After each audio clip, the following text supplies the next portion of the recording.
So on the Google Drive for um, for today, week 4, day 2. Can you guys believe that we're halfway through this thing? That's pretty crazy, right?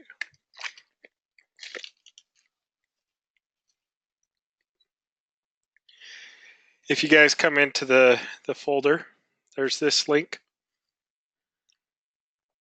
And these 2 videos, the Discovery one's way cool. But this is your guys' first day of meteorology. Okay. We're going to do a review for the test tomorrow night. And I still haven't finished grading everybody's test. I'm really sorry about that. But Hey, Garrett, yeah. in the class drive, is it under lesson plans? Yeah, under lesson plans, week Because 4. for some reason, it only shows a folder for day 1. Doesn't show any other folders. Try it again. I just fixed it like about 2 minutes ago. Back out to lesson plans. Like if you back out, just go to this main page here and go back into lesson plans week 4, day 2. Should be there now.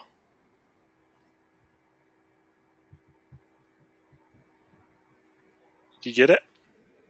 My computer's slow. It's still loading. All right. Still refreshing.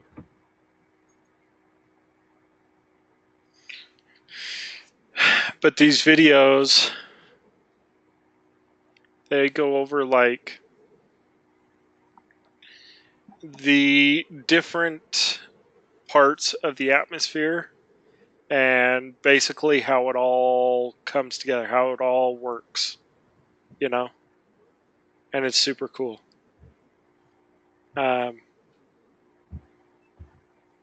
So, and what's even cooler is I worked on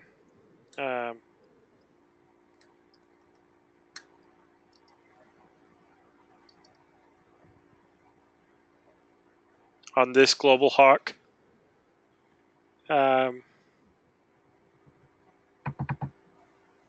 This HS3 mission. So this is a drone that I worked on. It's a decommissioned Global Hawk from. So this one is like a Frankenstein. It's NASA owns it, but it's got parts from an Air Force Global Hawk, a Navy Global Hawk, and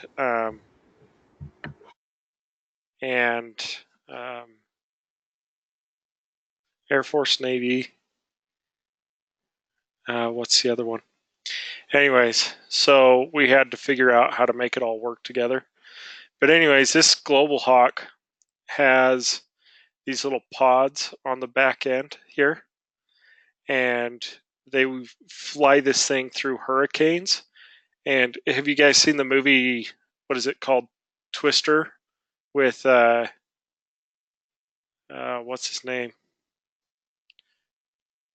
Is it one of the Quaid guys and Joan Foster or something like that? I can't remember it. Bill Paxton.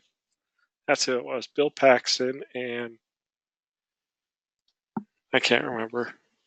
But they're like tornado chasers and they build these little sensors that get sucked up into the tornado, you know? Anyways, it's kind of like that. They would drop these sensors out of the bottom of the Global Hawk into the hurricane and take readings from these sensors. And you can read about it here if you guys want to see some interesting stuff. But anyways, this was one of my babies that I worked on, and we got like a lot of praise from NASA and NOAA for this Global Hawk. But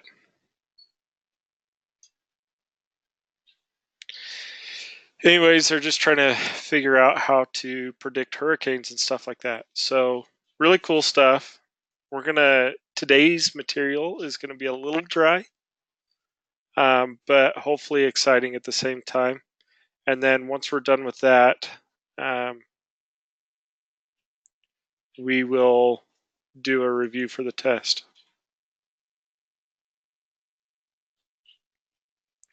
So these top two videos are like an hour and a half long. I think this Nova video is like almost 2 hours, but the Discovery one's like an hour and a half. But they're pretty interesting. So when you're bored at work, just throw them on your phone. Don't let anybody see you, and watch them.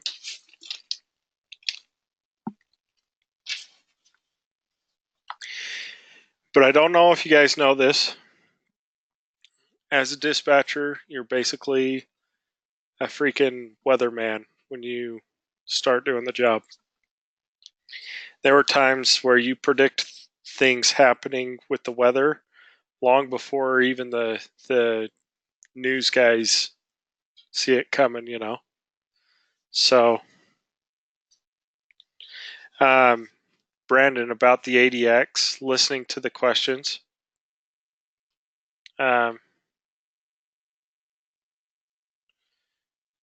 It's on Dauntless software. I think I showed everybody that, didn't I? That app that costed like $60 or something? Yeah, it was like 70 to listen to it. Yeah. Yeah, it's like an extra $10 to listen to it. But I enjoyed it. I thought it was helpful. Because when I wasn't at my computer, I could just pull it up on my phone and listen to it while I was at work. And it sounds stupid, but for some reason, when you add that in with your study, like it stores it subconsciously. And you know how they say never double guess yourself on a question, always go with your gut. It does that to you. It sets it up to where it's just subconscious, and the right answer just clicks in your head every time. So I liked it. I thought it was helpful. I think it's helpful too because then when I am doing the ADX one that's on my laptop, the answers are coming quicker. I think it really is helpful. Yeah. But anyways, it's good stuff. I like using both pieces of software if you can afford it. I'll tell you what, guys, like the ADX was my number one nemesis. And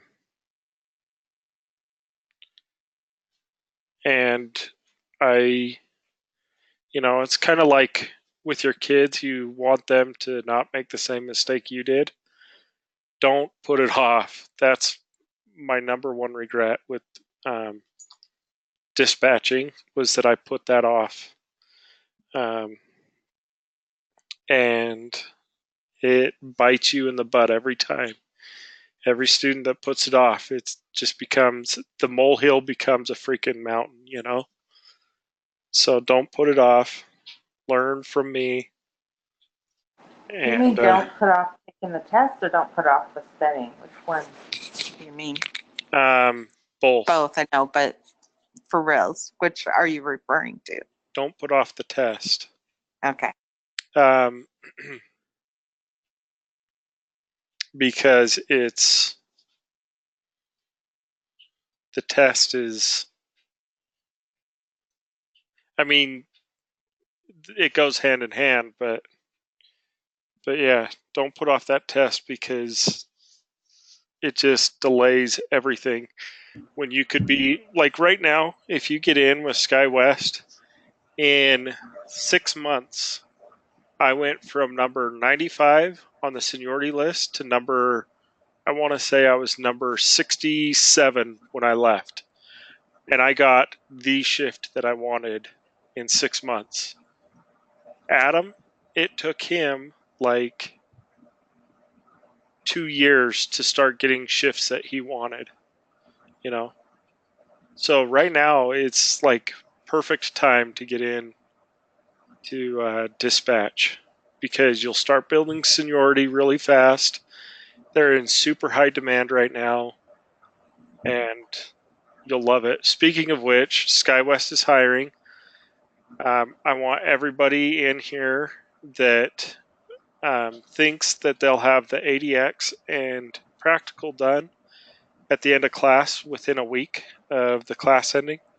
I want you guys to all apply. So if you feel like you want to dispatch, we can make it happen, you know.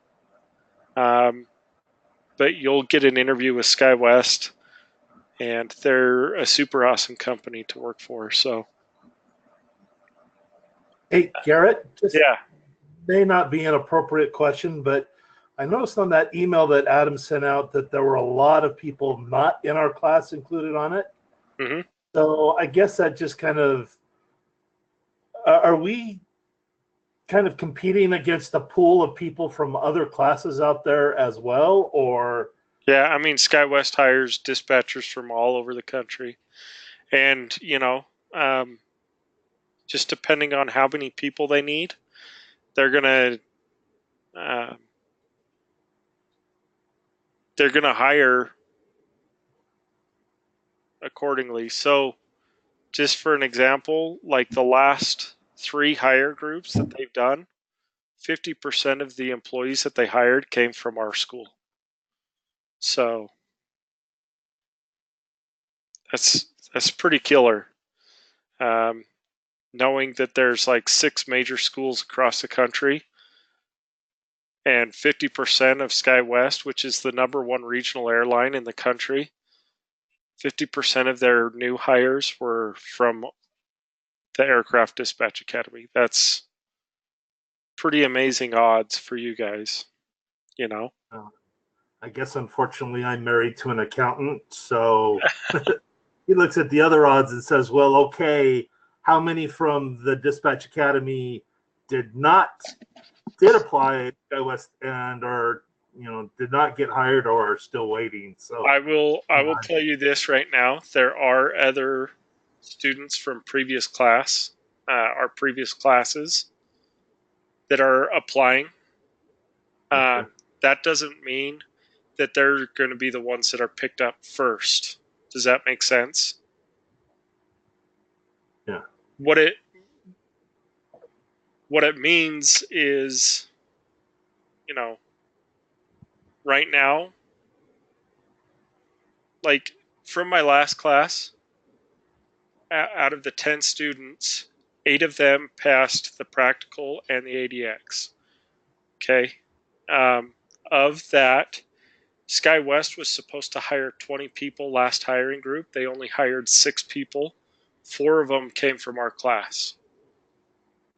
But they came from the class prior to the class that we ran. Does that make sense?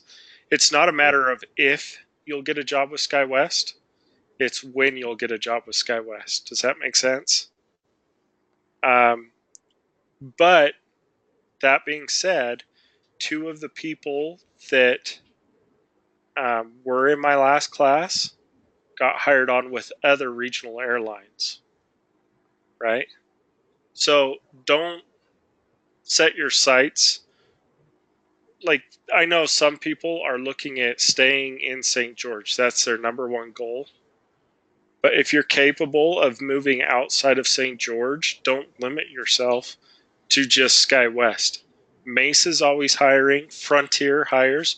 We had one of my students from 2 classes ago went straight to Hawaiian Airlines and is working for a major airline. You know, straight from dispatch class. That's insane. So, and she's making like $70,000 a year her first year.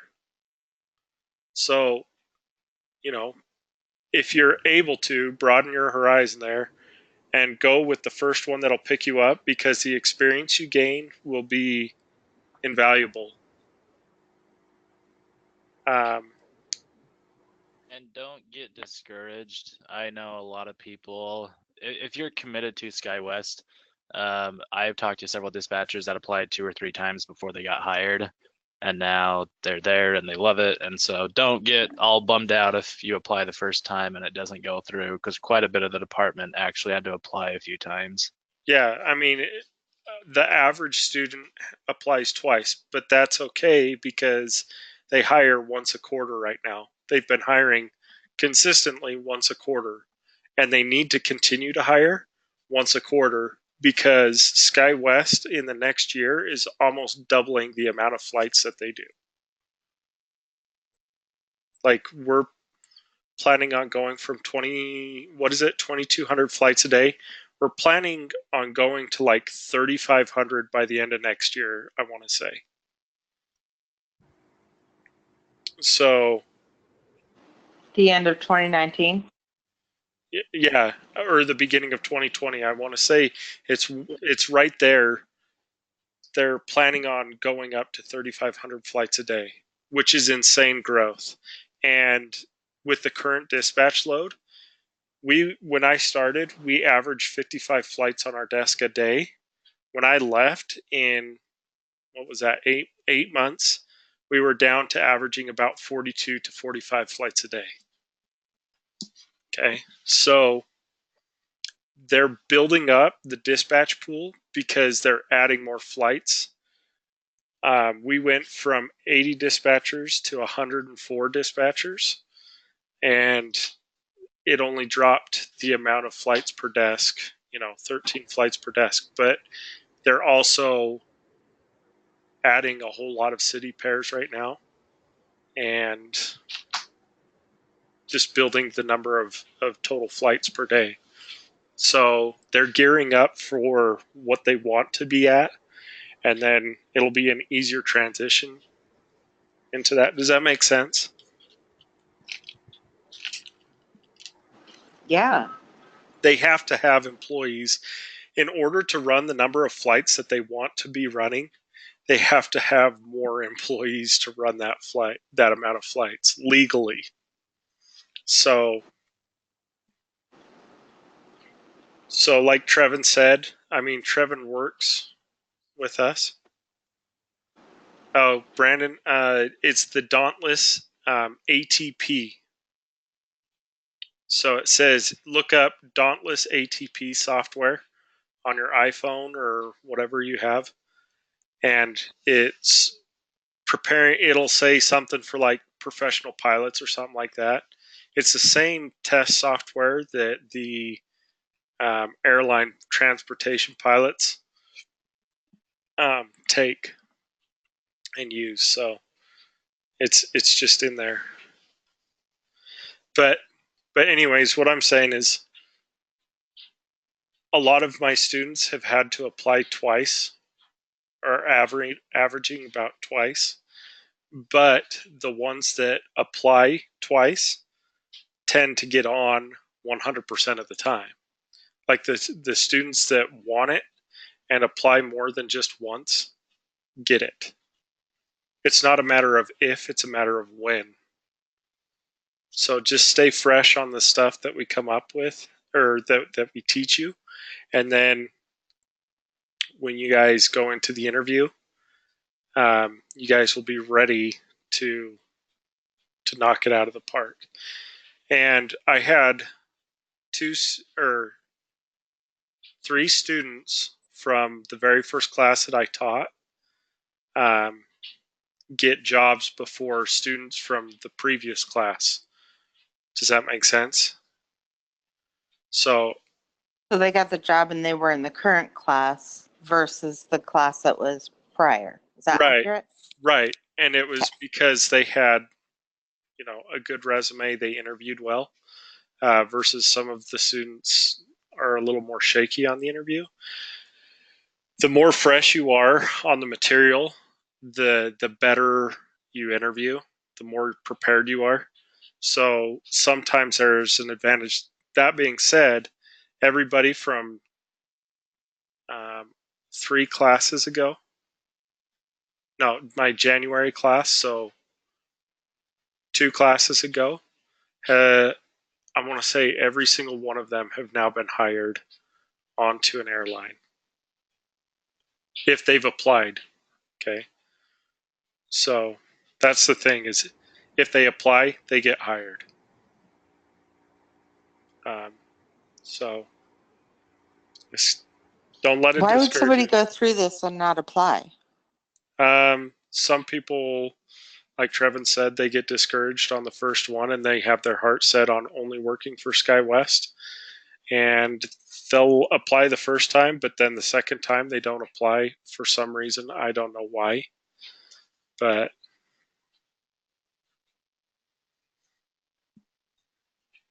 yeah, I mean, me, I'll be honest, like I was in Adam's very first class. I didn't actually apply and get the job until 6 years after I started. I mean, I stayed friends with Adam and we've known each other for the 6 years, and I've hung out with, all of his classes pretty much. I've spent at least some time in there with the students. And I mean, luckily that's kind of led me to where I am today, but I kind of had the golden handcuffs with my previous job. I was trying to figure out how to financially make. I took a $35,000 pay cut to go to SkyWest. I mean, I was making really good money where I was at. And with 4 kids, I needed to have an exit strategy from my previous career to get on with SkyWest. Does that make sense? So it took me a while to figure it out, but the first time I applied twice to SkyWest. The first time was the first year that I took the class, and I didn't get the job because I was completely unprepared, and it was all my fault. And the second time I applied was last year, and I freaking aced the interview, because I stayed fresh on the material. So it's a desire thing, as well as like sometimes situations just don't line up for them to get over to SkyWest immediately. So, but if you want it and you're hungry for it, take the first job that comes along. I had my top student from my last class. He didn't get the job with SkyWest on the first interview. He interviewed with Mesa, got hired by Mesa. He's he's applied again to SkyWest, but I told him, he's like, is it really going to be better if I go to SkyWest, or should I stay with Mesa and, try to get on to a major airline quick? Like, does SkyWest really have that big of an advantage? And I said, you know what? Airlines will hire just like SkyWest does. They're going to hire from a pool of regional airlines typically. You're going to have several different regional airlines employees apply for the same position at a major airline, and they're going to take a mix. They're going to take 2 from SkyWest, 1 from Mesa, 1 from Compass, 1 from Endeavor, and that's how they hire. Is they're not gonna pull from one airline. They're gonna pull from several airlines because there's different strengths with each airline. Each airline does something better than the other. Does that make sense? Yeah. So that's how SkyWest does it. They're not. We're lucky because you guys study SkyWest based material like the CRJ 700. Our operation specifications come from SkyWest that we use. Our flight planning technique is very similar to that of SkyWest's. So, I mean, you guys are getting very indoctrinated with SkyWest based training. And so that gives you guys kind of a leg up on other schools. But some schools teach weather better than we teach, or some schools teach, the flight planning portion better, or we teach the flight planning portion better. It just, everybody has strengths, and SkyWest hires across the board. They don't just put all of their eggs in one basket and only pull from one pool. And I think it's extremely smart.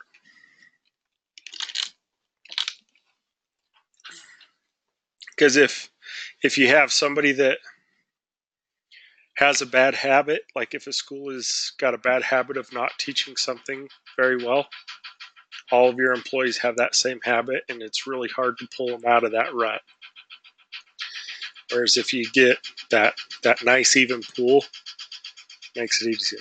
Anyways, sorry. I've really spent a lot of time on talking about that, but everybody please apply. If nothing else, I mean, you still, in order to interview, you still have to have your practical and your ADX done. Like, you have to be a licensed dispatcher by the time that you interview. But the reason why we set these classes up with this timeline is because you guys have a week break before they do interviews, typically. So you'll complete the class, be licensed for a week, and then you'll interview. So everything will be fresh on your mind. And so, but if you interview, like, that is super good experience, because now you know a lot of regional airlines hire the exact same way. A lot of majors hire the exact same way that SkyWest hires. So you get that routine and you see how it's done. And that way, when you interview with the next company or with SkyWest, or when you go to a major, whatever happens, you're not caught off guard by the interview. Like, you can go in with a pretty solid knowledge of what you need to know and say in the interview. So yeah, that's my soapbox. Please go I on like and your apply. soapbox. Hey, Garrett, Yeah. do you guys ever do like any mock interviews or anything like that? So I call it a mock practical test. Your practical test is basically an interview. The oral portion of your practical test is basically a lot like the interview. A lot of the questions you get are the same stuff that you'll have to do in an interview. Like, read me a NOTAM, read me this METAR, read me a PIREP.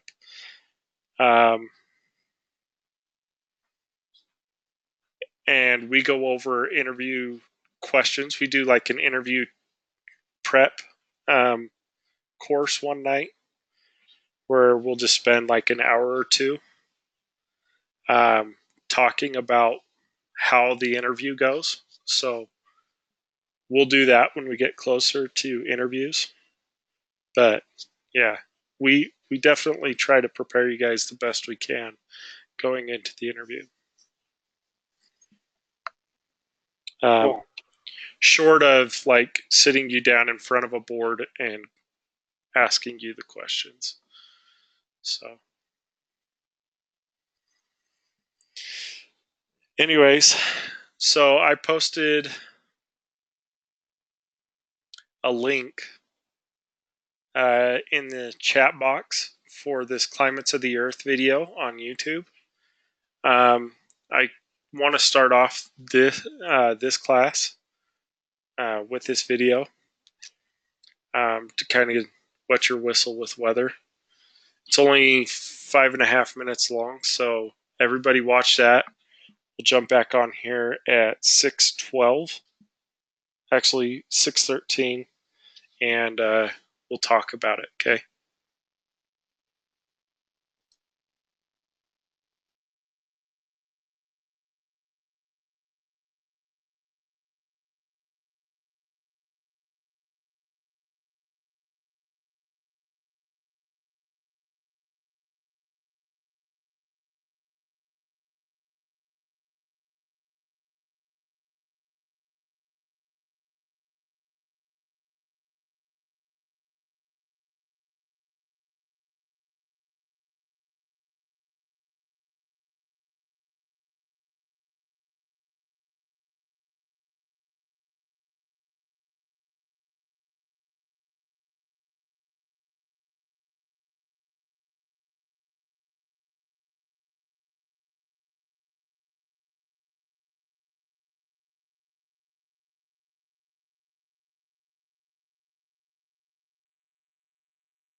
So kind of a lot of like basic information, right, about climate zones.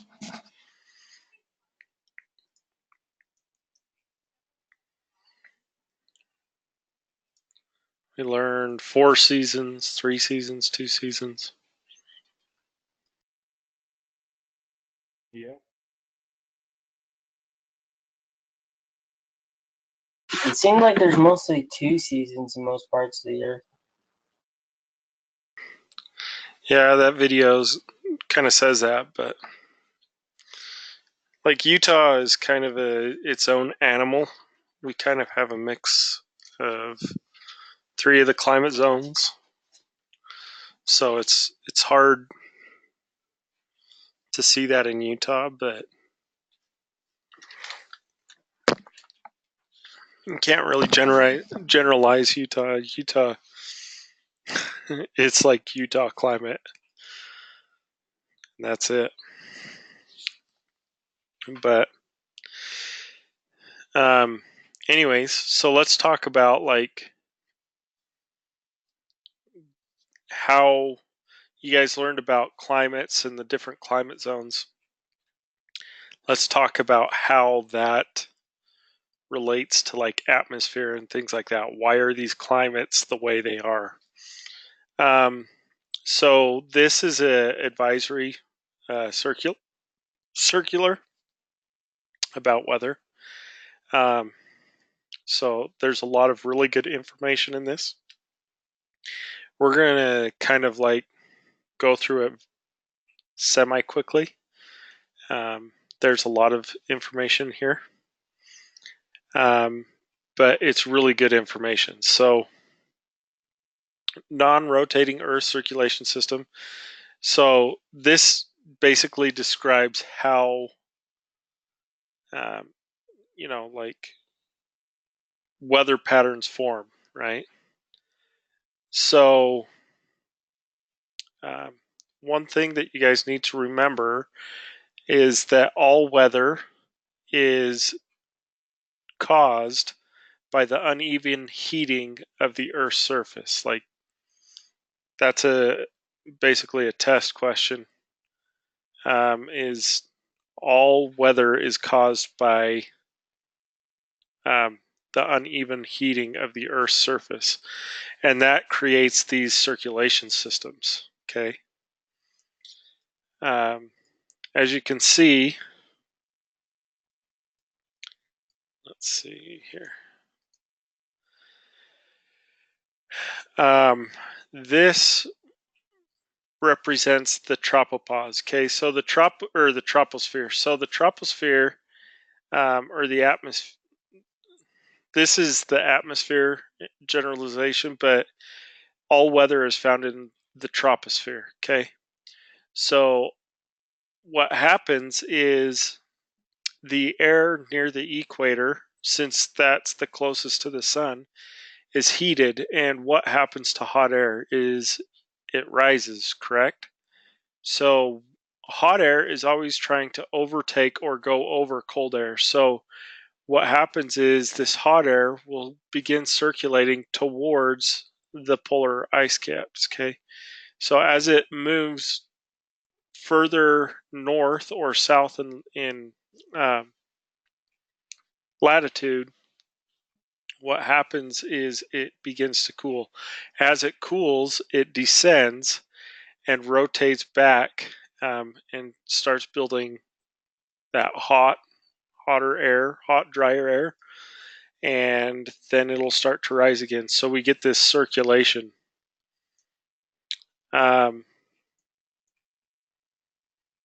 Like in what type of a time frame are we talking there, sort of? So this is just a super generalization. So we're not really talking about time frame here. This is just super generalization about how the circulation system works. We'll start breaking it down into smaller cells.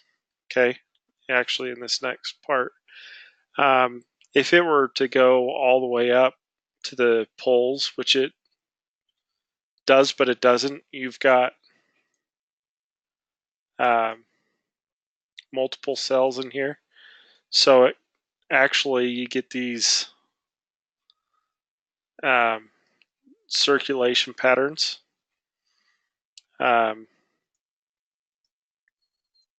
And, we're talking a day or two plus for it to do like a churn, I guess you could say.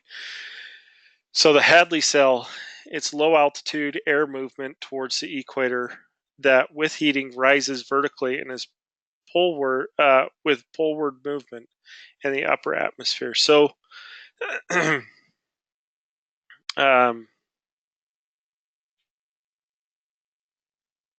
this forms a convection cell that dominates tropical and subtropical climates. So this cell, actually, I believe it shows it down here. Yep.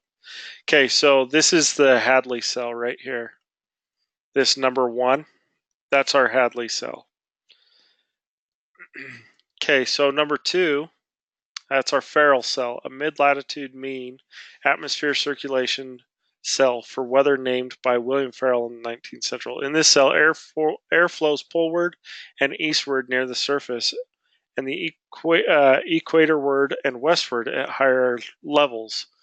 So you can see that these cells rotate opposite of one another.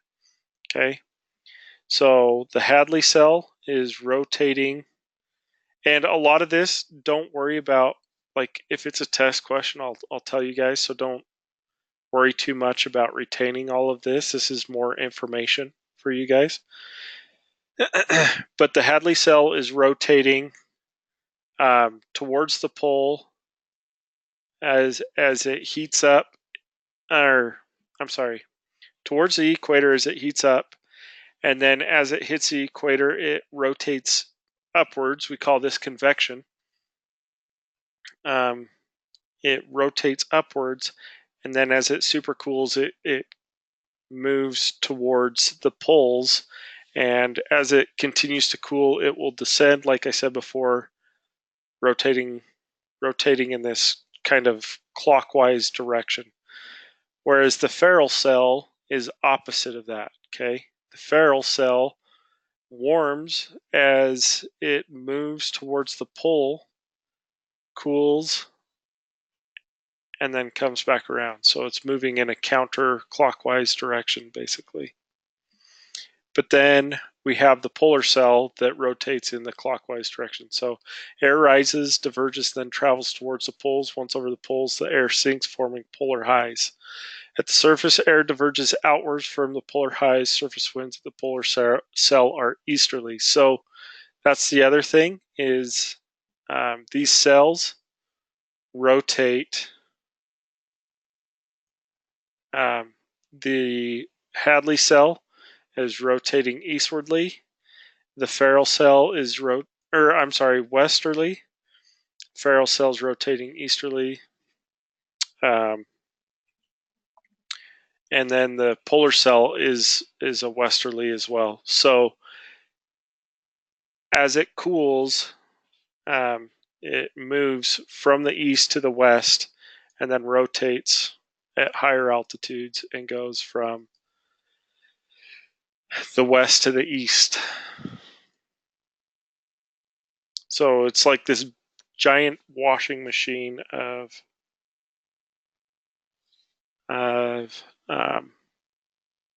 air movement, okay?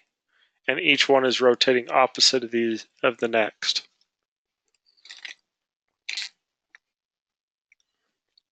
So between each of these circulation cells are bands of high, low, and pressure at the surface. The high pressure band is located about 30 degrees north-south latitude. And at each pole, low pressure bands are found at the equator and 50 to negative 60 degrees north-south. Okay. You can see that this all applies to the southern hemisphere as well. I mean, each one of these cells is just opposite of everything that's happened in the northern cell. Just like flushing a toilet, right? If we flushed a toilet up here in the northern hemisphere, it rotates clockwise. If we flush the toilet down in the southern hemisphere, it rotates counterclockwise.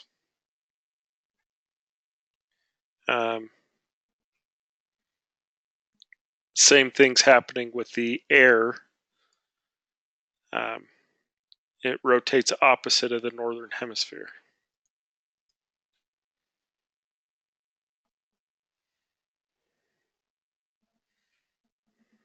Okay, circulation. So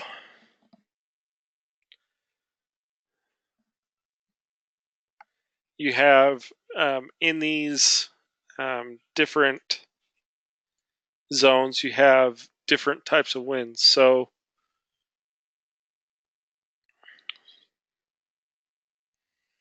you've got the trade winds, you've got like different types of winds. You've got well, we'll get into the winds here a little bit,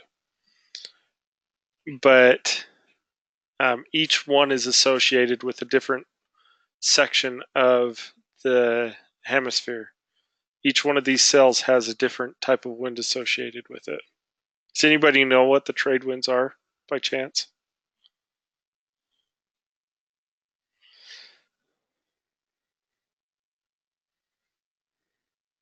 It's actually the trade winds were figured out, I want to say, by the Spanish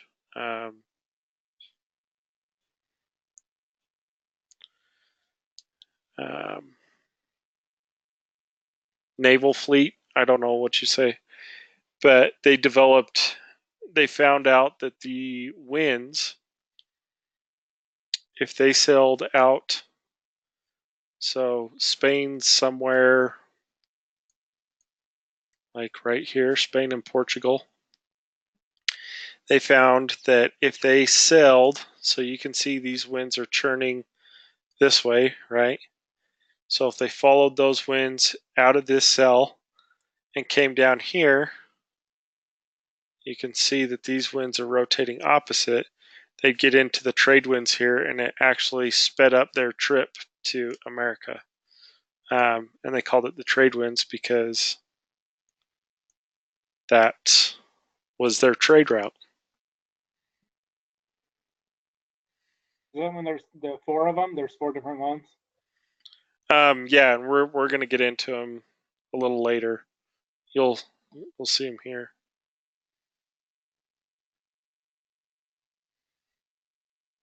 So you got the subtropical high pressure belts.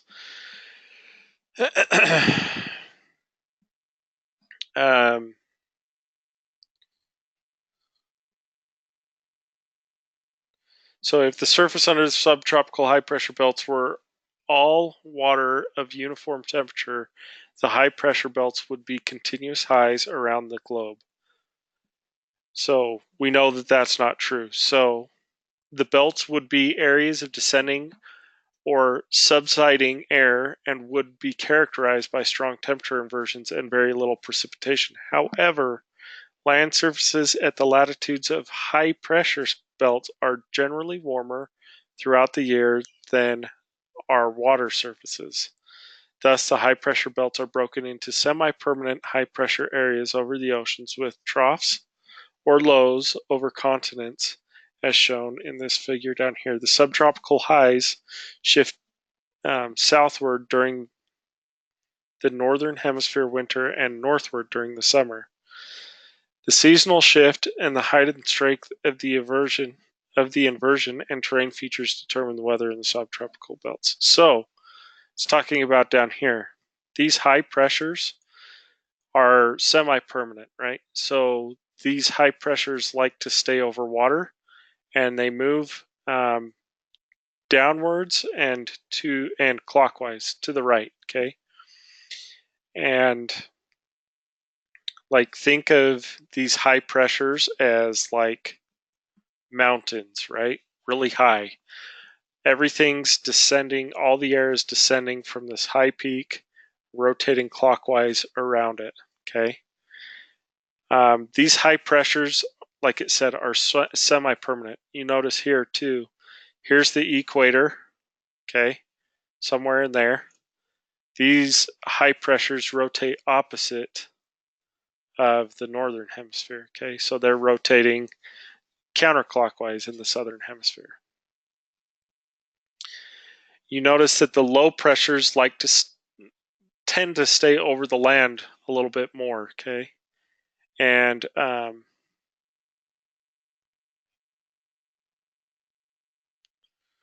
was going the wrong way there. Low pressures move upwards and counterclockwise or to the left, okay?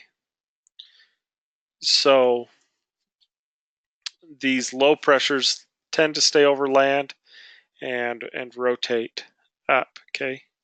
So I wish I had this video saved, but these opposing circulation patterns, what's happening is you have pressure systems trying to push against one another, and that's what's creating the weather, the clouds, the rain, and things like that. Is frontal systems converging or pushing against one another.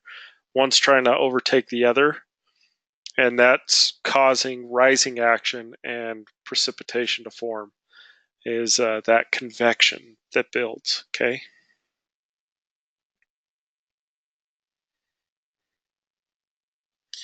So here you can see some of the prevailing winds. Like I said before, these are the trade winds down here. They would sail out of Spain here, and they would get into this wind belt, and it would push them right into the Americas on their trade routes. And that's why those became known as the trade winds. I can't remember the names of all the winds. We're going to look at them here, but anyways, then you have these winds that go opposite of the trade winds, but are much higher on the coast. Anyways, let's continue on here. So continental weather. Along the west coast of the continents under subtropical high, the air is stable. The inversion is the strongest and lowest where the east side of the subtropical high pressure area overlies the west side of the continent. Okay, so it's talking about right here, right?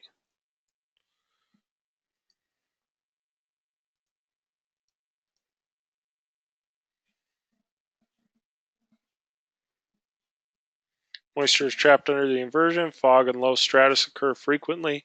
However, precipitation is rare since the moist layer is shallow and the air is stable. Heavy populated areas also add contaminants here, which when trapped under the inversion add to the visibility problem. Okay, so this pressure system right here, the subtropical pressure system, look at what's right here. What cities, what big cities do we have down there that we fly into a lot? San Diego? San Diego, LA, San Francisco, right? All have this same exact problem. Very characteristic of this subtropical high, because this high pressure is pushing that. Like, it doesn't rain a whole lot in LA. It doesn't rain a whole lot in San Francisco. If it does, it's typically very light and ends quickly, right? But we do get a lot of low layer clouds, especially in the mornings, and especially when it's cooler weather. When we start getting into winter and fall and early spring, those are times when those moist cloud layers and that inversion really pushes into those cities, and we get really, really, really crappy visibility.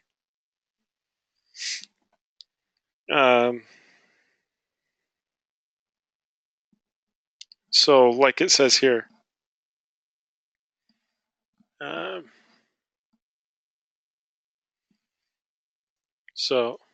well, right there, pretty much exactly what I said, as well as right here.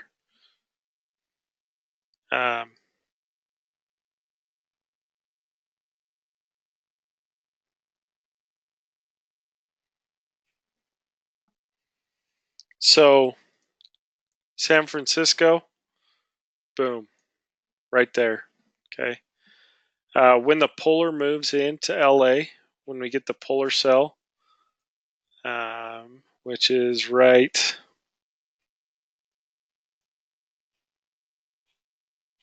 here, this polar low. Okay, when this rolls in, what it's saying in wintertime is this tends to shift a little southwards, and so the low visibility starts happening along here, lower, like in Mexico. Okay, this low polar cell here, when it moves down, LA gets great visibility. San Francisco still sucks, but for other reasons. Part of the reason is because they're San Francisco, but just playing. Okay. On eastern continental coast, it's just the opposite. The inversion is the weakest and highest where the west side of the subtropical pressure area overlies in the eastern coast of the continent. Convection can penetrate and is generally sufficient to support considerable vegetation. For example, in the United States, Atlantic coastal areas are the same latitude as Southern California, are far from arid in the summer. So Georgia, places like that. So kind of completely opposite of the West Coast. They get a lot of rain in the southeast. It's like a daily occurrence, and it's typically heavy rain for like 30 minutes, and then it goes away, and then it comes back, and then it goes away. Very tropical.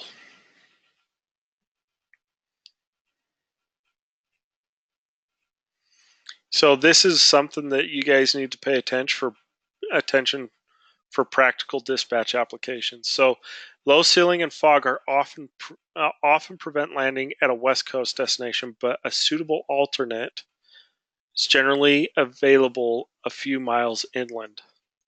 This is 100% accurate. So who's ever been to Palm Springs? Forget that. Who's ever been to Ontario, California? I have. Okay, Ontario versus LA, which one has crappier weather? 100% of the time.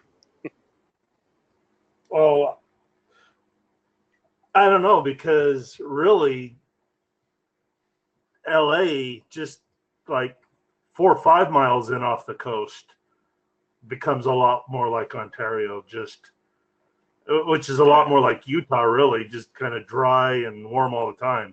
Yeah. So LA airport sits right on the coast, right? You take off, you're over water. LA gets socked in frequently. Guess where a suitable alternate just happens to be? 40 miles away in Ontario, right? So, like you said, the LA airport somewhere right here, right? Ontario right here. Completely different weather.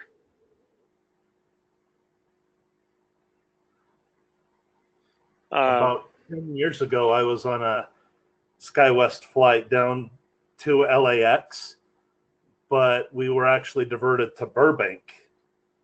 which is only like what, 10 miles away? Yeah. Yeah, and that can happen more frequently than people realize.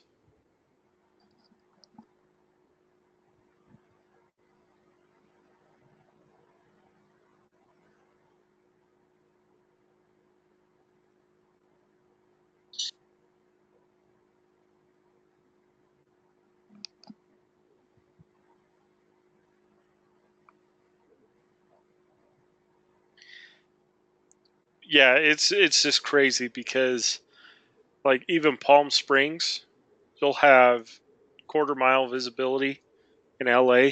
Palm Springs will be 10 and clear. And Palm Springs, always beautiful weather. Always 10 and clear. So great alternate to have. Now, what's 10 and clear? Is that height and visibility? Is that 10,000 Uh-huh. foot ceiling? No, obstruction? that's Is it- 10 miles of visibility and no cloud cover. Okay. Want to make sure I got that right. You good? So basically ideal weather, right? Especially for aviation.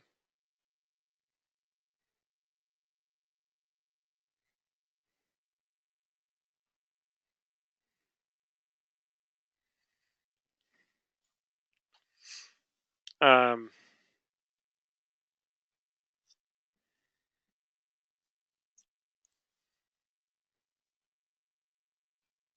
so that's something to kind of keep in the back of your head.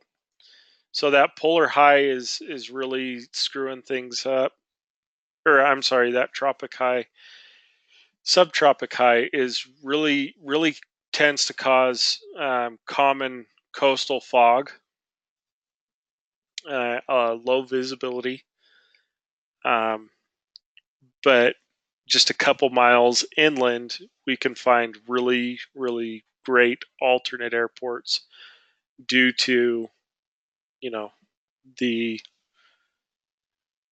um, how far that's pushing inland, I guess you could say. Okay. So weather over open sea under subtropical high over the open ocean, cloudiness is scant. The few clouds that do develop have tops from 3,000 to 6,000 feet. Depending on the height of the inversion, ceiling and visibility are generally sufficient for all VFR flight rules. Okay, so very few clouds, very rare, and when they do, they're like very small clouds. But it's over the open ocean, so and we don't fly to Hawaii, so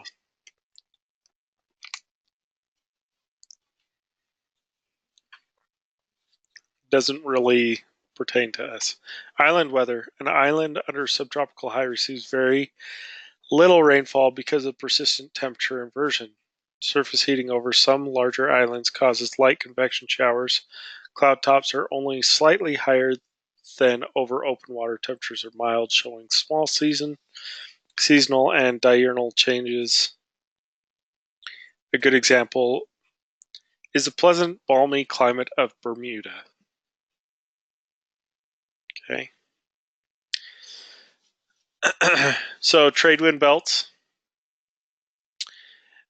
predominantly northeasterly in the northern hemisphere and southeasterly in the southern hemisphere. The inversion from the subtropical highs is carried into the trade winds, also known as the trade wind inversion.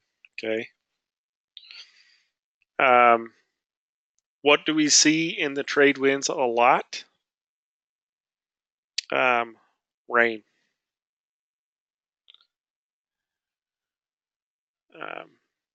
Oh, well, I guess light rain. Okay. Continental weather, trade winds blow offshore along the west coast of the continents. Skies are generally clear. The area is quite arid. The Baja Peninsula of Baja California is a well-known example where the trade winds blow onshore on the east sides of the continents. Rainfall is generally abundant in showers and occasional thunderstorms. The east coast of Mexico is a good example of rainfall may be carried a considerable distance inland where the winds are not blocked from a mountain barrier. So, like I said, when it comes to being over the coast, these trade winds, over the continent, these trade winds dump rain, a lot of rain, over the water, over the open water, like light showers. But as soon as it hits coastline, it kind of it can explode, and just dump rain. Okay, think of like Cancun, Mexico. Cancun is nice and it doesn't get a ton of rain, but then you get in just a little bit, and it's just thick, dense forest because of how much rain it gets, right?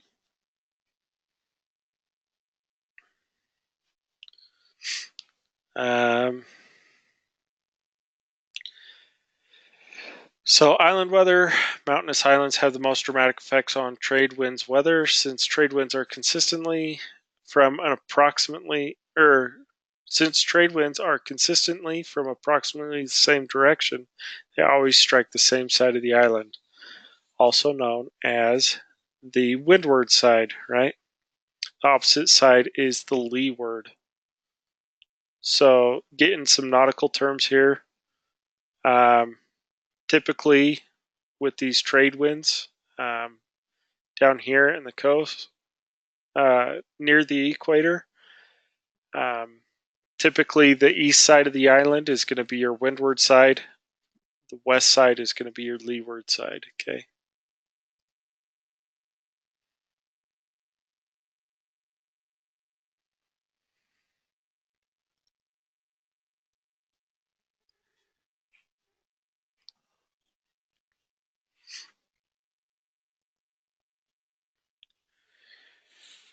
So winds on the windward side produce copious and frequent rainfall, although cloud tops rarely exceed 10,000 feet. Thunderstorms are rare. Downslope winds on the leeward slopes dry the air, leaving relatively clear skies and much less rainfall. It's the same thing with our mountains here, okay?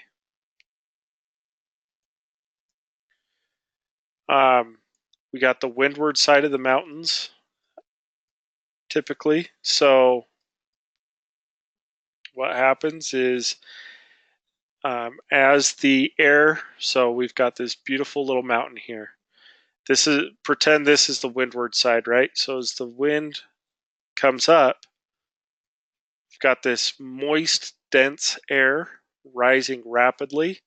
It creates convection. We start building these huge clouds, right? So you got these huge clouds that are formed right up here. We'll do this nice looking anvil top cloud. And what happens is it rains a lot on this side of the mountain. Whereas this side, we tend to get that arid desert. Think of Utah, right? So the Wasatch Front, we get pretty decent amount of rain. What's on the other side of the Wasatch Front? You got Vernal, you got Duchesne, all arid desert, right? Doesn't get nearly the amount of rain that the Wasatch Front gets. Not saying that the Wasatch Front is tropical by any means, but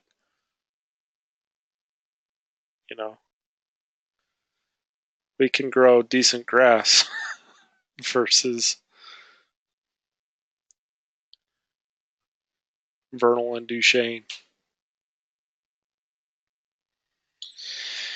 So the intertropical convergence zone, converging winds from the ITCZ force air upward. This appears in bands of clouds consisting of showers with occasional thunderstorms that encircle the globe near the equator. The solid band of clouds may extend for hundreds of miles and sometimes broken into smaller line segments. So it exists because of the convergence of the trade winds in the northern hemisphere and the trade winds move. Oh, in the northern hemisphere, the trade winds move in a southwesterly direction, while in the southern hemisphere, they move in a northwesterly. So what it's saying here is,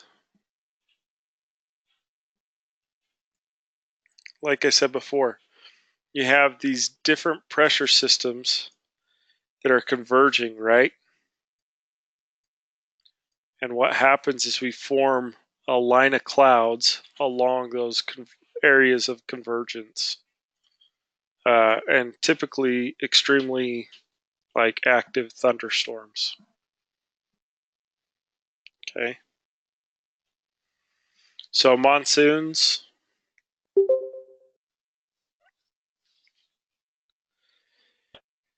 a lot of water, right?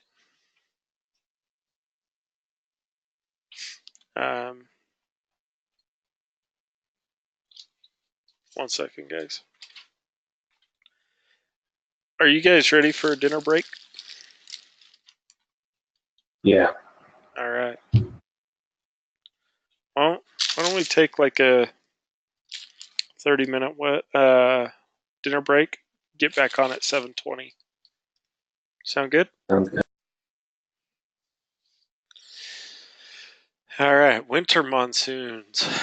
How the winter flow has reversed from shown in Figure 21.1. Cold, dry air from the high plateau deep in the interior warms adiabatically as it flows down to the southern slopes of the Himalayan mountains. Virtually no rain falls in the interior in the dry winter monsoon. As dry air moves offshore over warmer water, it rapidly takes in more moisture, becomes warmer in low levels, and therefore unstable. Rain is frequent over offshore islands and even along coastal areas after the air has significant overwater trajectory. So,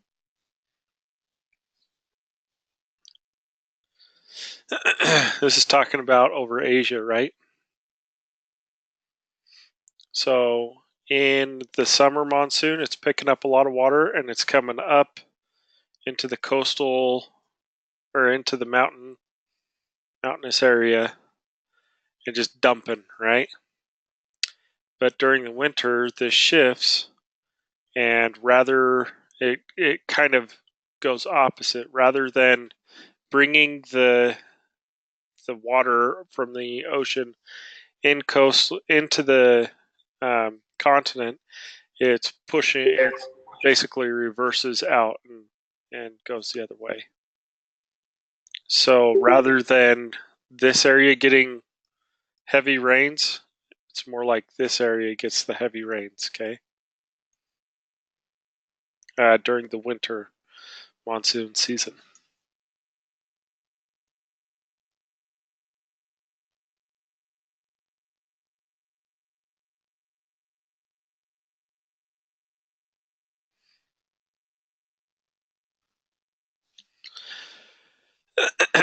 So there's a lot of other areas that receive monsoon weather, flying weather in monsoons.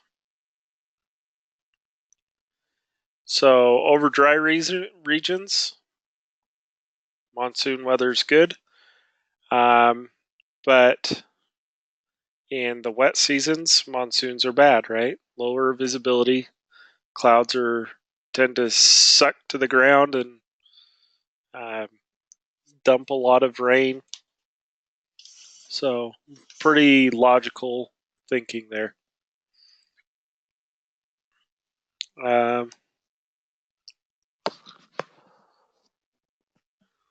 Okay, so we've talked a lot about the equatorial regions here, right?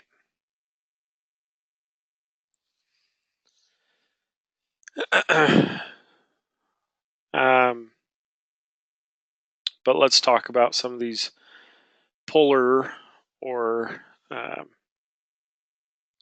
continental regions, okay? So what happens is very similar to the tropical, just in reverse, right? So we get the trade winds down here. Well, up here in these polar regions, it's bringing that cold air down. In the that high pressure is up along the coastline here, and it's pushing that colder air down, heating up as it gets closer to the ground, and then it comes and it circulates back up, rises, cools, comes back down, warms up, so on and so forth. During the winter, it just reverses, right?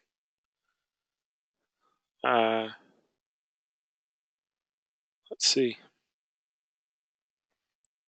The air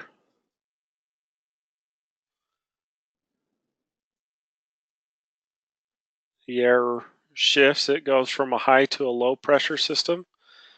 The air comes over the continent. It cools as it rises towards the polar caps. Then comes back, bringing that cold air. Just circulates opposite of as it does in summer.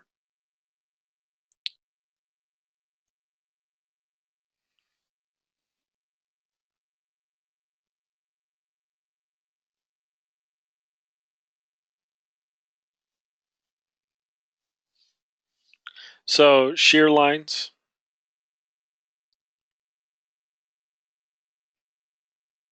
Okay. This is where you get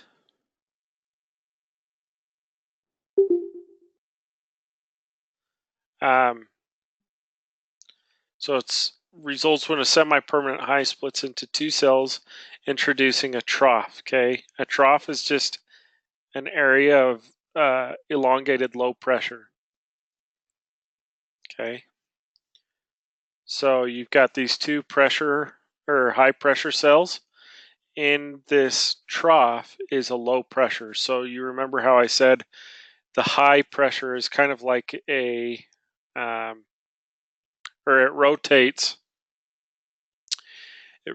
clockwise and down. So it's kind of like a mountain, right? Everything, you got the mountain here, everything is coming down from that high pressure, right?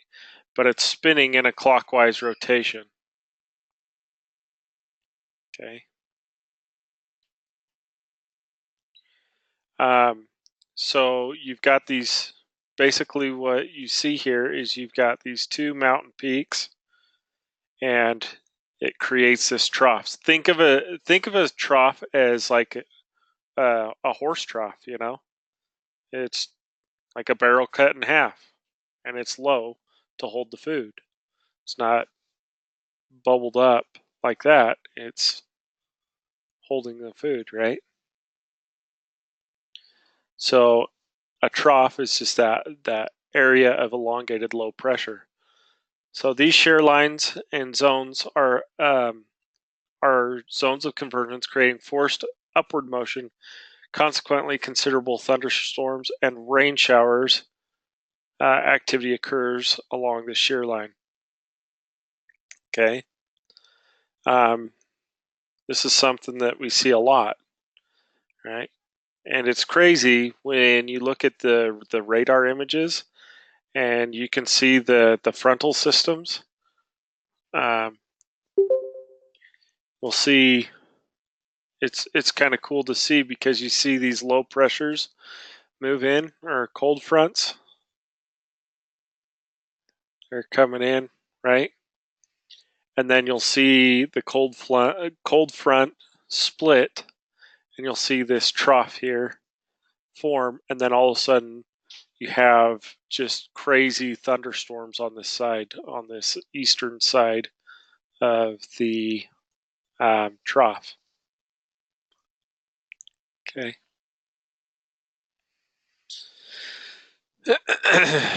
So troughs above the surface generally at or above 10,000 feet move through the tropics, especially along the poleward fringes. These are known as TUTTs, tuts. One thing that you guys will notice is there's very few dispatchers that even talk about any of this meteorology stuff. We just know the areas that have common problems and we know what to look for, but it's not like we're going, yeah, there's a TUTT, you know. So, like I said before, don't feel like you guys have to know all of the acronyms and stuff. Just know that there's certain weather associated with these different fronts and these different cells that we see. Okay. So it moves southeast or east. It spreads middle and high cloudiness over extensive areas of the east of the trough line, like I was saying before. Okay. So you've got these two high pressure systems built up. This trough here, you can see that on either side of the trough, you've got this rising action happening, or the low pressure system is rising. So you've got a pressure system that's pushing air up this side because it's moving counterclockwise and up. Okay, so the air's moving up this high pressure system, creating huge storm systems and clouds over this eastern side of the trough.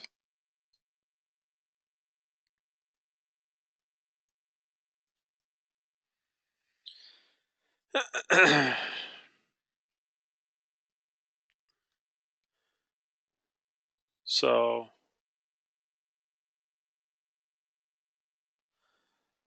let's see here. So TUTTs, see them over the Hawaiian Islands a lot.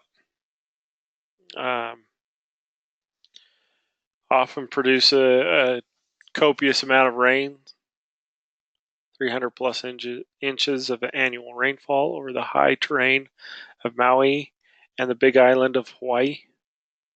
Other mountainous areas of the tropics are also among the wettest spots on Earth. Okay.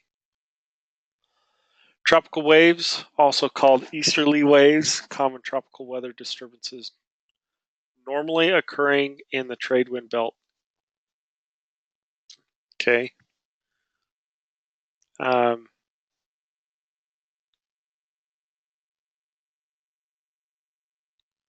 believe it shows it. Yeah, right here. So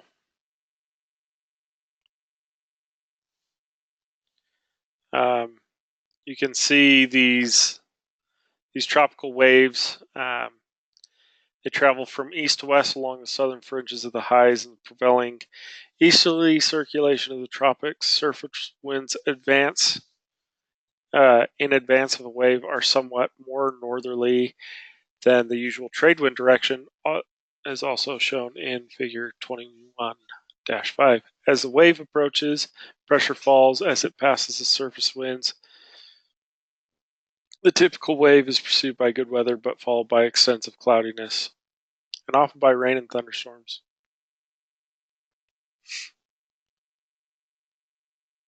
So what you're seeing here is tropical wave. You get this high pressure that forms in the center. Clouds come up it and down it, just like they would a mountain, right? Or I'm sorry, the winds come up it and down it. These pressure systems, and you can see the vertical cross section down below here, just like what I was talking about with the TUTTs. Same thing basically, just in a different location. You get and a different direction. So, you can see the trough typically will form here. You'll have a high over here on this side. You get this trough formed as the air heats up and rises. As it climbs that high pressure system, you get these clouds. and develop rain and thunderstorms. But then it dissipates as it gets further and further away.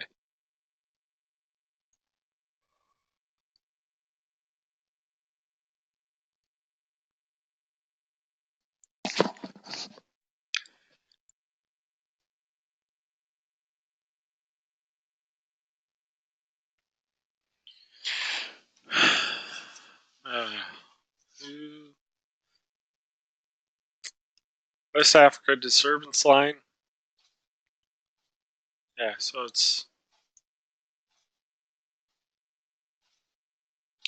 that's basically what happened, or the start of the hurricanes.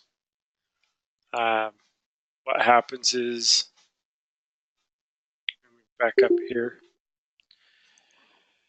What happens, how these hurricanes develop, this high pressure system here, like I said, the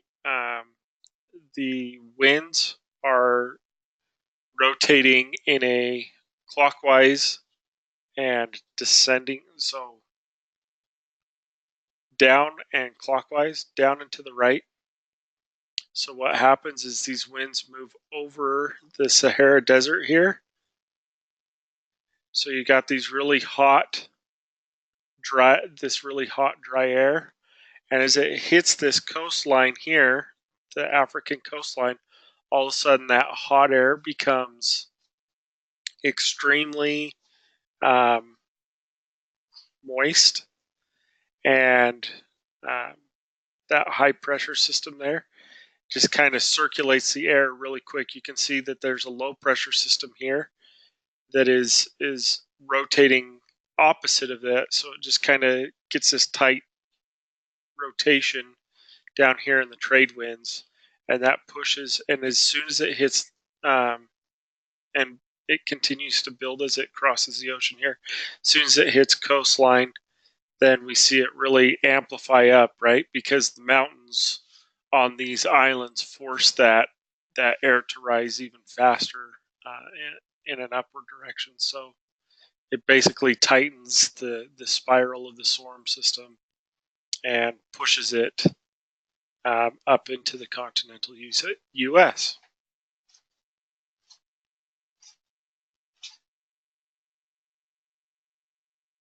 There you go. So tropical cyclones is general term. For any low that originates over the tropical oceans, tropical cyclones are classified according to their intensity based on an average 10-minute wind speeds. Wind gusts in these storms may be as much as 50% higher than the average 10-minute wind speeds over the North Atlantic and North Pacific Oceans. So here's your rating system. Tropical depression, sustained winds up to 34 knots. Tropical storm is 35 to 64 knots. And then hurricane is 65 knots.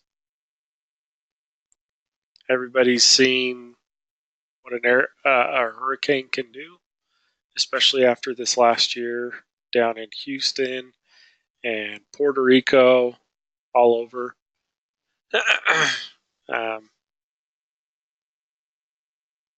But yeah, like I was saying before, this hot, you can see where the high pressure system tends to lie, right? So it's sending these winds, getting really hot, dry air, and then as soon as it hits that coastline, boom, clouds form, and it creates these supercells that move and just get tighter and tighter rotations, and then they rotate up into this low pressure and head back over towards, jolly old England and up into Europe and stuff like that. But by then, it's just a lot of rain, right? Typically, they don't see any real horrible, wind rain seasons like our coastline does. Aren't they closer to like Seattle in what they see? Yeah, but you can see why, right? So you can see that Yeah. it does the same thing on our coastline. We have this high pressure system here that comes over our desert area, and it picks up that dry, hot air. And as it moves out of the coastline, it kind of explodes, right? It's not as dramatic as it is coming off of Africa, but you can see that there's also another high pressure system here, and there's typically a low pressure system here. And you can see that it does the same thing over like the Philippines, Japan, the coast of China. But once it hits this low pressure, it cools and it just turns into like normal rainfall when it hits our west coast again. So you can see these circulations that happen over the oceans, right? And you can see that it's opposite direction down in the southern hemisphere here. But there's not really, like, they don't get the hurricanes like we do down in that part of the world.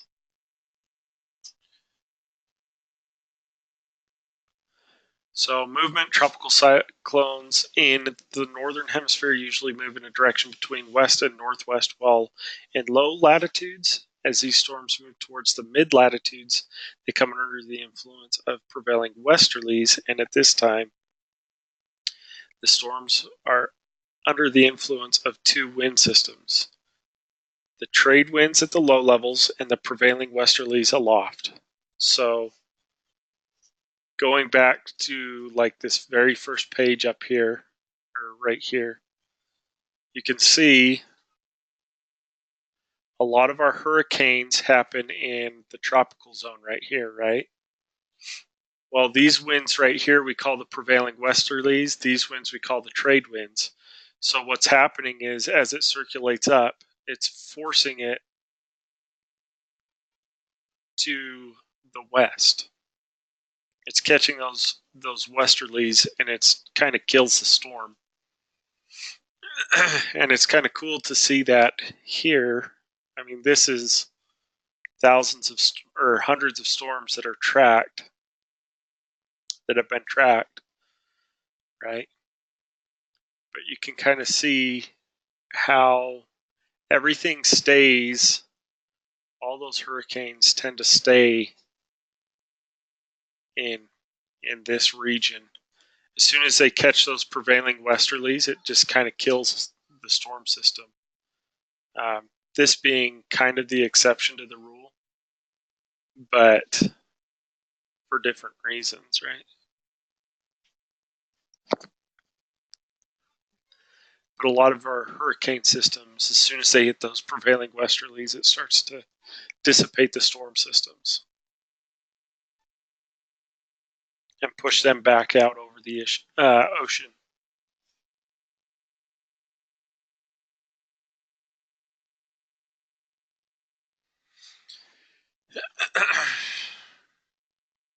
So finally, the prevailing westerlies gain control and the storm system recurves towards the north, then to the northeast, finally to the east-northeast. By this time, the storm is well into the mid-latitudes. As the storm curves towards the north or the north or east, it usually begins to lose its tropical characteristics and acquires characteristics of lows in mid-latitudes. Cooler air flowing into the storm gradually weakens it.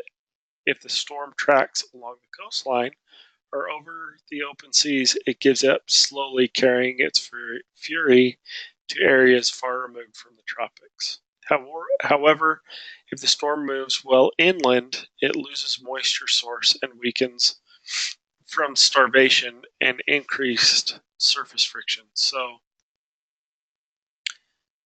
we see that very commonly with our hurricanes.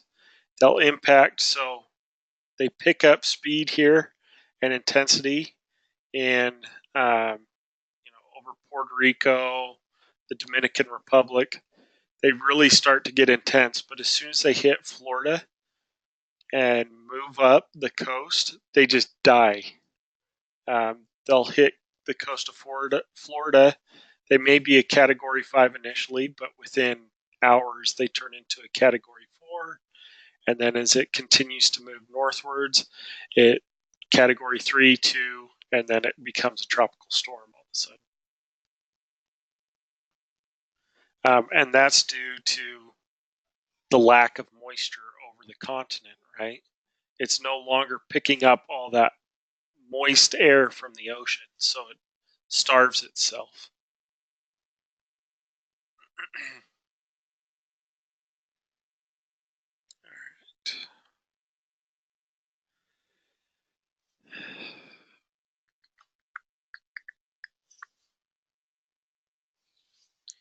So weather in tropical depression, embedded in the clouds, numerous showers, thunderstorms, rain showers, thunderstorm coverage varies from scattered to almost solid. Diameter of the cloud pattern varies from less than 100 miles to small systems well over 200 miles. So little, I mean, they're pretty large cells, but they're not, gigantic yet, still building. So weather and tropical storms and hurricanes. So as the cyclonic flow increases, the thunderstorms and rain showers form into broken or solid lines paralleling the wind flow that is spiraling into the center of the storm. These lines are the spiral rain bands, and you can frequently see them on radar. Blah, blah, blah. Looks like a hurricane, right? There you go. This is Hurricane Katrina.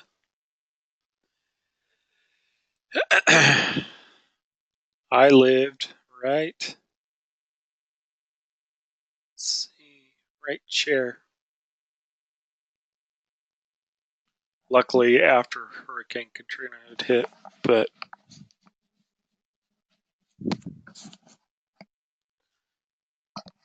yeah, hurricane's bad. You can see these arms. This is the heavy precipitation. And as it extends out, it gets lighter and lighter and lighter, right? Typically, the worst rain showers are always going to be to the north of the eye of the storm. So this is the eye right here. So everything pretty much to the north is going to get slammed. As soon as that eye moves over you, it's just heavy rains at that point. The winds start to calm down a little bit. But the worst part of the storm is just this northern band right before the eye of the storm.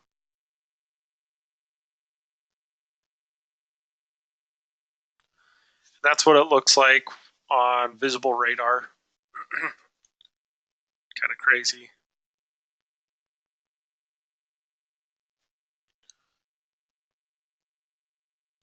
How clear it is over the eye of that storm. But yeah, you can see where the heaviest precipitation is going to lie. You can see that there's going to be some heavy precipitation out here. Probably some pretty heavy precipitation there, but everything else is just going to be moderate rains.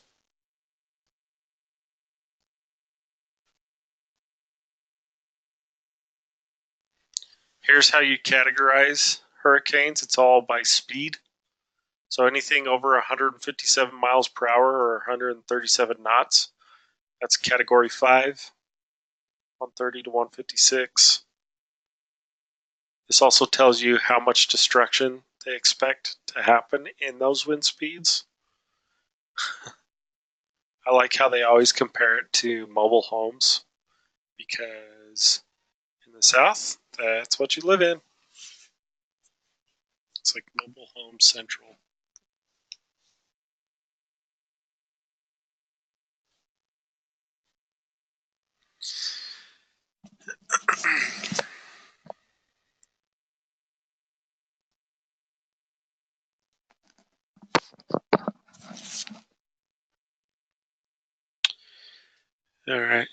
something that I kind of want to point out to you guys really quick too.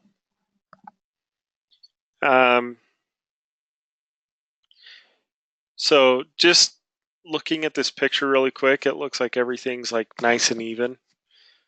Sometimes these shift a little bit to the south or to the north, right? Depends on the season, depends on the pressure systems.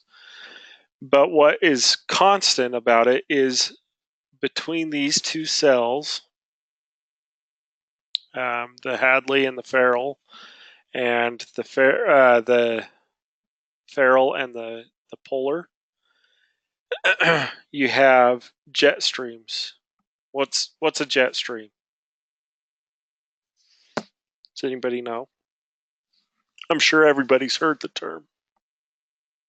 Kind of like a river of wind, a very narrow channel of very high-speed wind.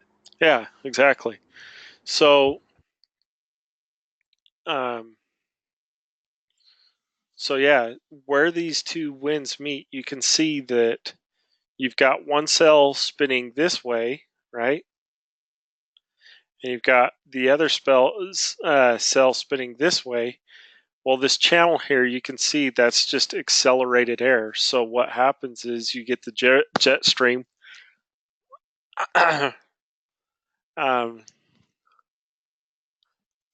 What we call the jet stream. And that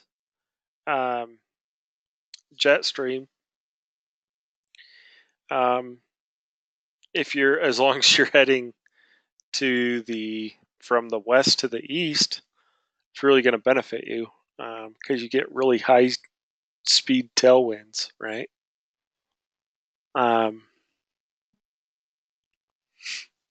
So the jet stream's a constant between these different cells.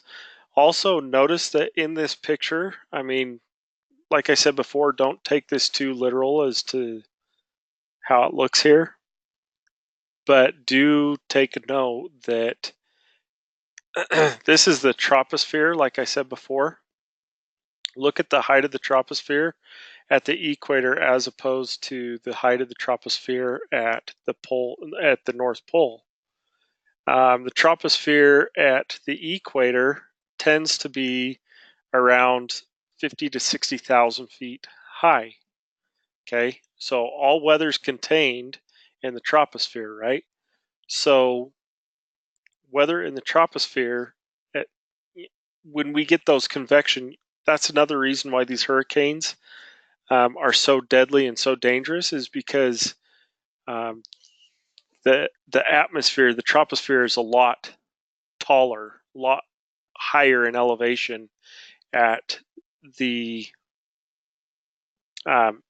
equator, which is really a bad thing for storm systems because it has a lot more room to grow and build, right? So we get a lot more severe thunderstorms near the equator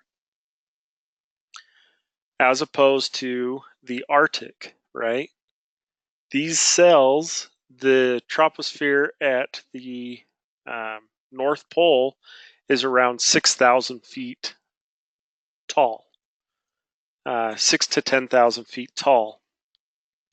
So the storms don't have a huge amount of time to build and to gain momentum and strength.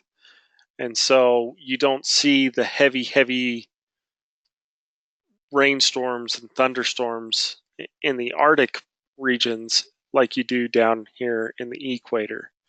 And a lot of that is just room to expand, right? You give something a lot of room to really build up and expand, it's going to be a lot more severe than a tight, confined space.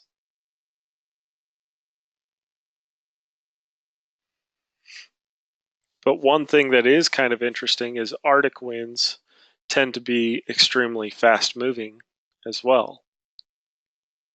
Okay, and we're going to read a little bit about that here.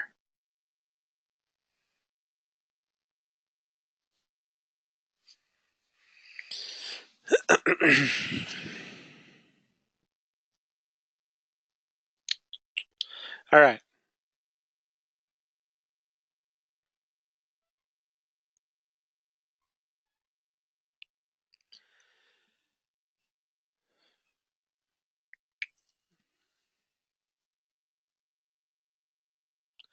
So climate, air masses, and fronts. There are a number of factors that influence the Arctic climate. Climate of any region, especially the Arctic, is largely determined by the amount of energy received from the sun. However, local characteristics of the area, such as mountains and ice cover, also influence the climate. Okay. Long days and nights. So in the Arctic Circle, like it said in the video, these ice caps, anything in here, 24 hours of daylight for 21 days. My buddy lives in Barrow, Alaska, which is the northernmost city in the United States. Let's see, Canada, Alaska. Barrow, Alaska sits somewhere right here inside the Arctic Circle. So, anyways, yeah, he said it's insane. And on the opposite side of that, during the winter, he also has 21 days of complete darkness. He said it's really cool though, because what happens is, like, say this is the horizon. As the sun at the end of the 21 days, the sun will just kind of blip above the horizon. He said you get 15 minutes of sunlight, additional sunlight per day after the 21 days. So the first day you have 15 minutes, the next day you have 30 minutes, next day that arc gets a little bit bigger, a little bit bigger, a little bit bigger, a little bit bigger, and then he said in the summertime, the sun just kind of stays at this low to the horizon, but up all day long. And he says it's super eerie / awkward. I don't know how to describe it, but he said it's something to behold for sure.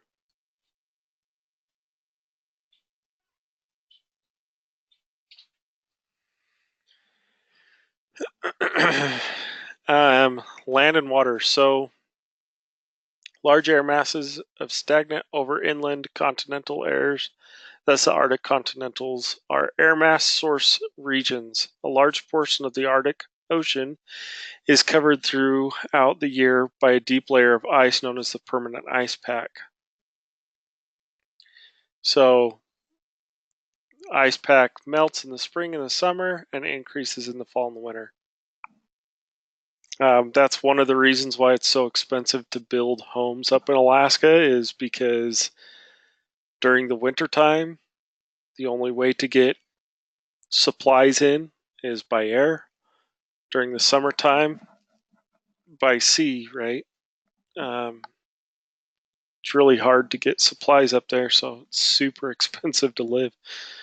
It was funny, he sent a picture of a 12-pack of Mountain Dew was $12, and then a 24-pack of waters.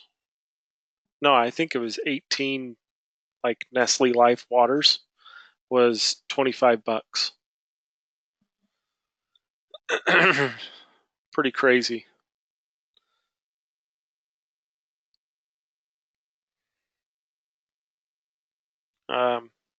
Sorry, tangent.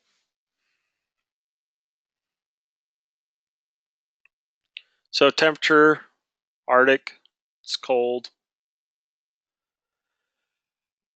During the summer, the interior areas are pleasantly warm due to many hours of sunshine, while the coastal areas have relatively short, cool summers due to their proximity to the water. Clouds and precipitation. Cloudiness over the Arctic is at a minimum during the winter due to the ice pack being more widespread. Summer brings many cloudy days, with cloudiness reaching maximum in summer and fall when a portion of the sea ice melts and exposes additional water in the Arctic Ocean. So during the summer, scattered cumulus clouds forming over the interior occasionally, very occasionally, grow into thunder showers. Thunder showers move generally from the northeast to the southwest in polar easterlies, which is opposite the general movement of the mid-latitudes, right? And we kind of talked about that, is it rotates opposite of the mid-latitudes. So rather than the westerlies, we have the easterlies in the Arctic. Easterly winds, okay?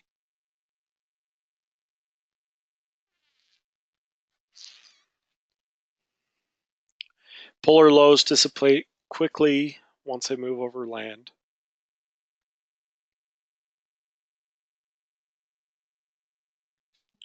So wind, typically Arctic winds are light. Strong winds occur more often along the coastal areas in the fall and winter. Wind speeds are generally light in the continental interior throughout the entire year, but normally at their strongest during the summer and fall.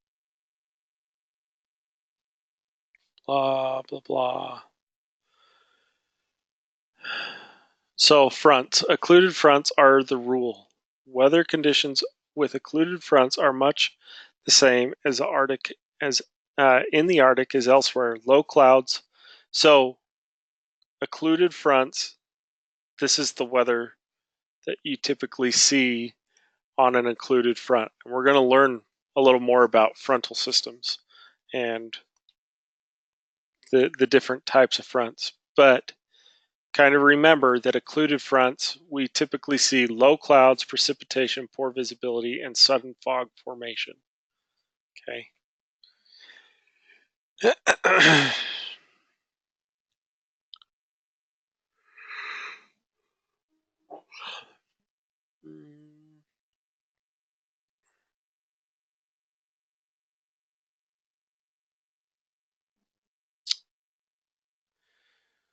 So fog and ice fog. Fog occurs when water droplets or ice particles are suspended in the air at the Earth's surface. Water droplet fog occurs in the coastal areas during the summer. Ice fog is a type of fog formed by direct freezing of supercooled water droplets.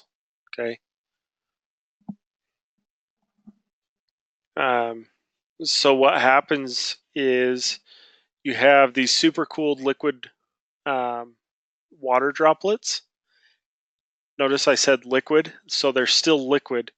But has anybody like done the experiment with a bottle of water? I can't remember what temperature. It's like 40 degrees or 35. Anyways, it's right at the edge of freezing, but it's not frozen yet, right? You can take this bottle of water and you can dump it onto a metal tray that's like frozen, like 32 degrees. If you dump it onto this metal tray, it instantly forms ice. Well, think of supercooled liquid droplets as the same thing, right? So what happens is you have these water droplets floating around like fog, but what happens is as soon as they come in contact with another surface, they instantly freeze. So ice fog is super dangerous.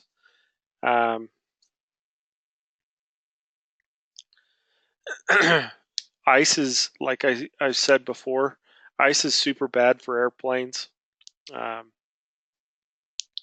It changes the aerodynamic capabilities of the aircraft and reduces lift, creates a lot of drag, right?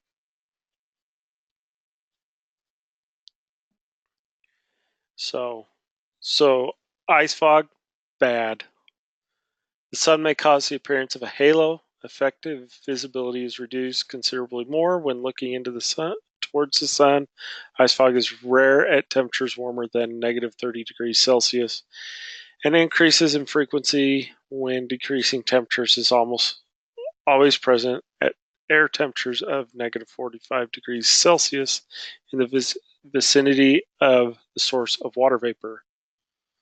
So streams, oceans, blah, blah, blah. Herds of animals, right? Caribou, herd up, big herds of caribou, 200, 300 caribou. They put off a lot of sweat and moisture into the air and get ice fog over the top of them. It's kind of crazy.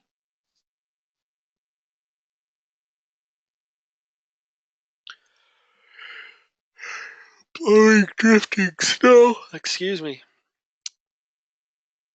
We know all about that here in Salt Lake. Frost. We know about frost. Whiteout. Know about whiteout.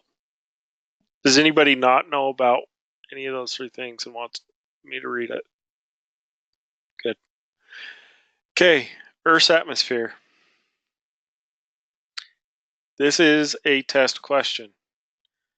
What is the Earth's atmosphere composed of? This is what you need to say, and this is how you need to say it. 78% nitrogen, 21% oxygen, 1% argon, and then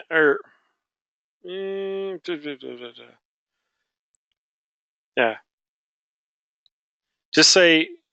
Just know that it's 78% nitrogen, 21% oxygen, and then just say trace gases. That's all you need to say. You don't need to really dive into the exact makeup. Okay. But nitrogen and oxygen, know that it's 78% nitrogen, 21% oxygen, and then trace gases.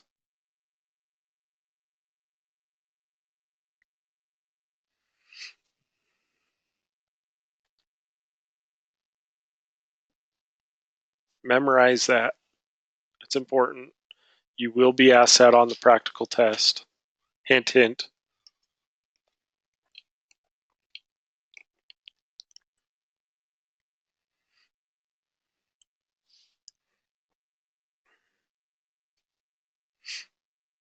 So, an air parcel, imaginary volume of air of to which any of all the basic properties of the atmosphere may be assigned. So, think of a parcel of air as a cylinder.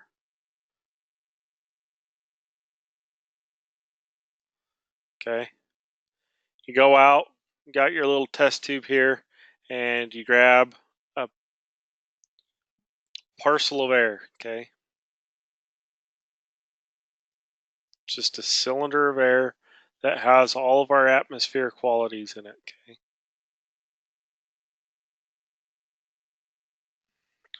Vertical structure. Earth's atmosphere is divided into 5 concentric layers, like a jawbreaker. Okay. So we've got 5 layers. Here's the Earth. We've got the troposphere and the tropopause. Then the stratosphere, then the stratopause. Blah, blah, blah, blah, blah. On up outer space. Okay. Troposphere begins at the Earth's surface and extends up to about 36,000 feet high. This is just average altogether, okay? This is where we live. Thank you for that. As gases in the layer decrease with height, the air becomes thinner. Therefore, the temperature in the troposphere also decreases with height.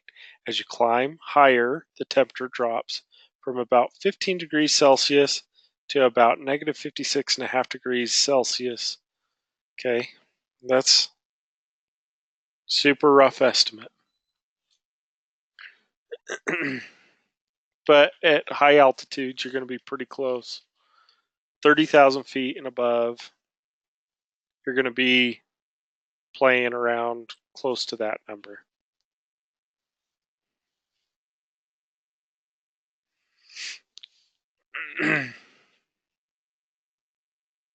Almost all weather occurs in this region. Pretty much all weather occurs in this region. There's some that kind of creeps up into the tropopause, which is a thin layer between the troposphere and the stratosphere. But it's the exception to the rule, okay?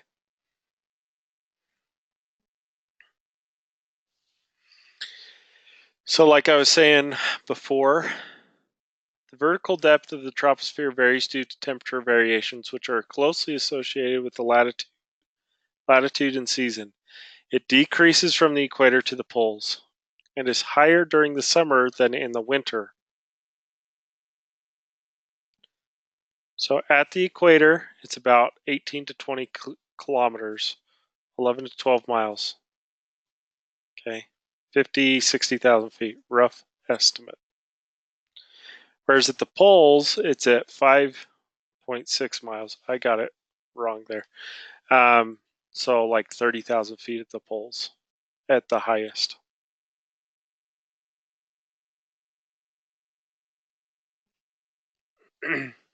Oh, I'm sorry, 3.7 miles. So I was right. 10 to 15,000 feet, roughly. So the tropopause is the layer above the troposphere. This is known as the tropopause, troposphere, known as the lower atmosphere. Okay, stratosphere. This layer holds 19% of the atmosphere's gases, but very little water vapor. Temperature increases, so kind of weird. So here's 15 degrees Celsius, right? Here's negative 56 degrees. As we climb in altitude in the troposphere, we decrease in temperature. We hit the tropopause, it kind of maintains. In the stratosphere, we start increasing in temperature. Super weird. Okay, temperature rises from an average of negative 56.6 at the tropopause to a maximum of about negative 3 degrees Celsius at the stratopause due to this absorption of ultraviolet radiation. The increasing temperature also makes it a calm layer with movements of gases being slow. Okay, this is why in commercial aircraft we try to get up as close or into the stratosphere as we can, is because once we get into that stratosphere layer, all of a sudden there's no weather, everything calms down, like it's good flying in the stratosphere.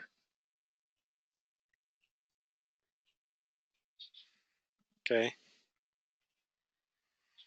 Commercial aircraft often cruise lower stratosphere to avoid atmospheric turbulence and convection in the troposphere. Severe turbulence during the cruise phase of the flight can be caused by convective overshoot of thunderstorms from the troposphere below. So could eat more fuel due to warmer temperatures. You're exposing your passengers to a little more radiation and ozone. Do we fly in ozone? No, we don't. You have to have ozone or O3 scrubbers on the aircraft. Basically, it turns O3 into O2. Ozone, super bad, will kill you. So here is a pretty picture of exactly what I was talking about.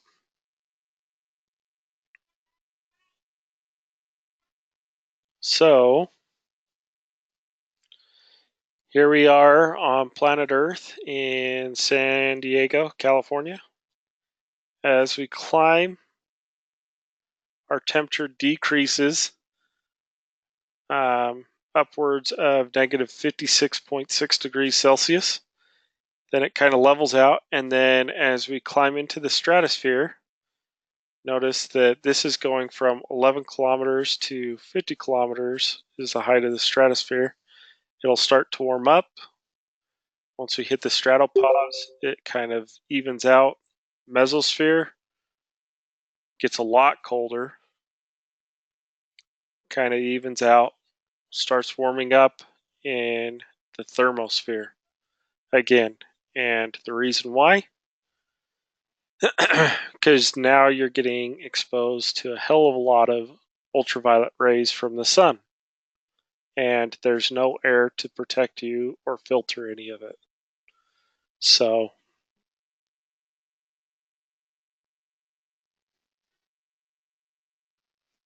it's kind of cool seeing this. Meteors happen in the mesosphere as well as aurora borealis. Shuttle flies way up here in the thermosphere.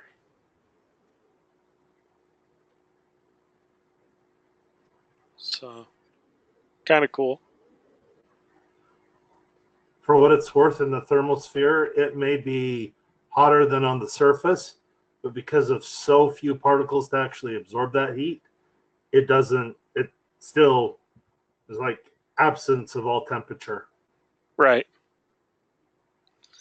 Yeah, so even though, like you're saying, like even though it's there, it doesn't mean that there's enough molecules to hold the heat or retain that heat.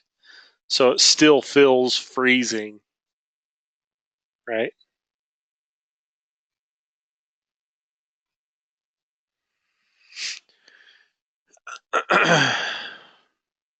So there you go. Mesosphere, don't care. Thermosphere, exosphere, don't care. Standard atmosphere. Super, super important. You will hear us talk about standard temperature, standard atmosphere, standard. Okay, this is just the baseline that we do all of our aviation calculations off of.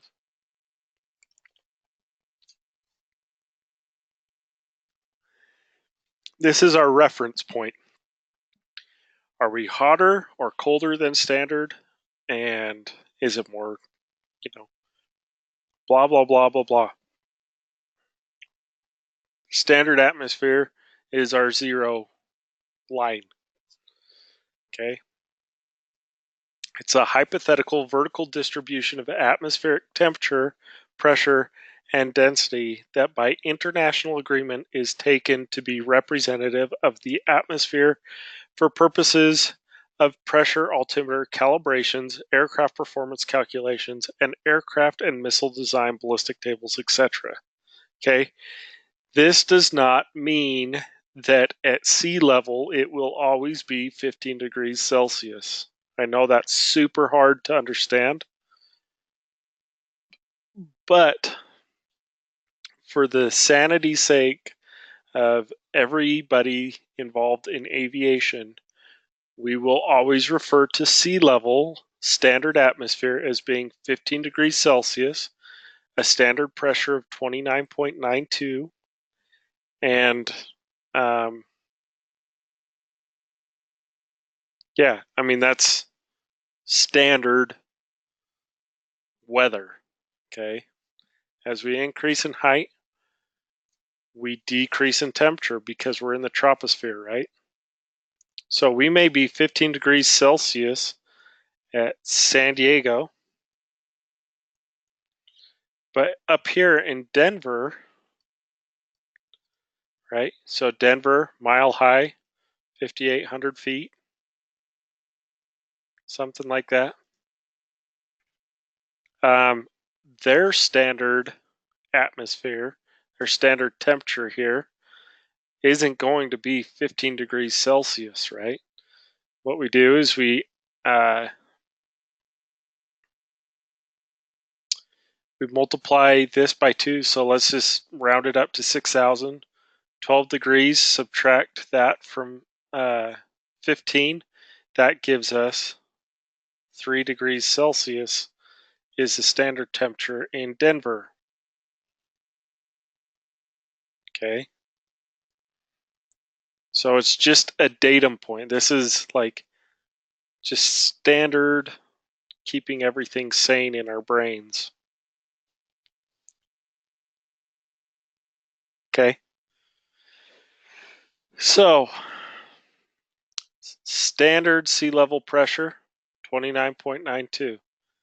Standard sea level temperature, 15 degrees Celsius. Lapse rate of temperature,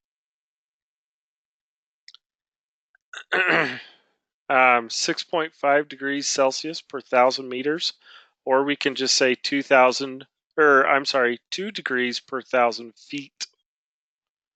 You divide this by 3.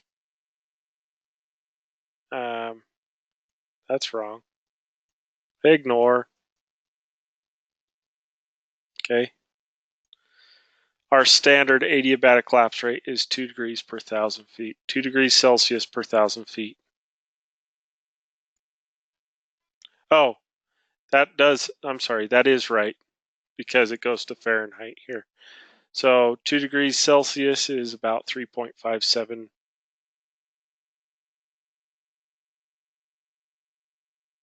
Yeah. I hate it because in the US, we kind of we'll talk about Celsius, but we'll use feet still. So the conversion's all freaking jacked up on this chart. But anyways, just remember 2 degrees Celsius per 1,000 feet, which it does pretty much equate. Like if you look at this 6.5 and 1,000 meters, right? So a meter is 3.3 feet. So 3.3 feet, divide this by 3.3, comes out pretty close to 2 degrees Celsius per 1,000 feet. Pressure altitude of the Tropospause is 11,000 meters or 36,000 feet. Temperature at the Tropopause, negative 56.5 degrees Celsius or 69.7 degrees Fahrenheit. Okay. In aviation, we will always use Celsius and feet. That's why this conversion gets jacked up. Also, inches of mercury. We do not use hectopascals. So inches of mercury, the difference between the two. Inches of mercury, they'll literally take a cylinder that has mercury in it, right? And the cylinder's like 35 inches tall or whatever.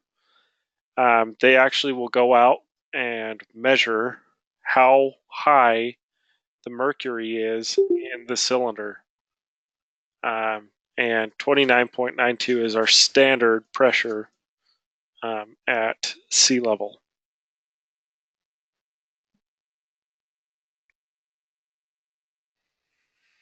You can see here millibars, hectopascals, basically the same thing. So you can see as we gain in altitude, we lose temperature and pressure. There's less pressure. So something kind of to think about here is that at sea level, if you took a column of air, the air molecules are going to be a lot denser and a lot thicker down here at sea level. But as you get higher in elevation, these air molecules start to spread out a little bit more and a little bit more and a little bit more the higher you get in this cylinder, right? So that's what pressure's doing, is like the downward force compresses. So gravity is compressing how many molecules we have at the surface. That's why engines, like think about, if you're not an aviation guy, think about like drag cars. Drag cars, all the best times are reported at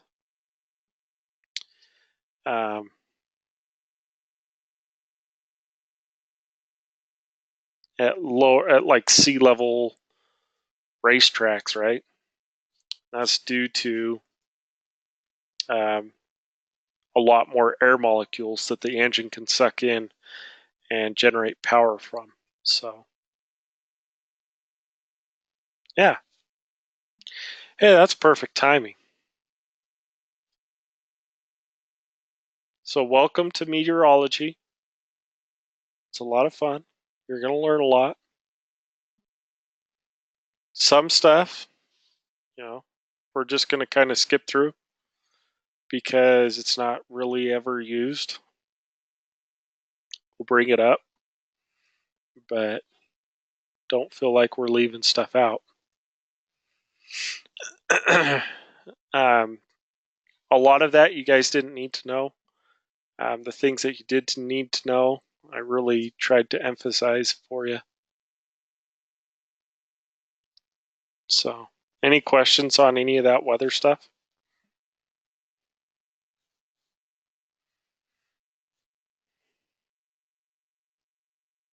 Comments?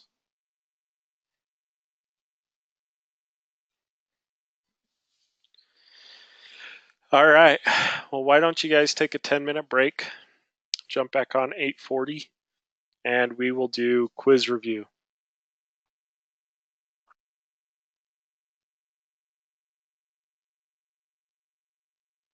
Sounds good.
All right, is everybody back?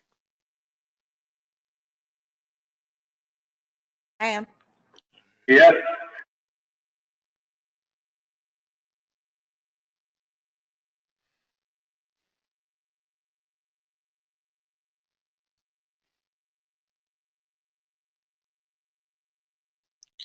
All right. So how does everybody feel about the system stuff?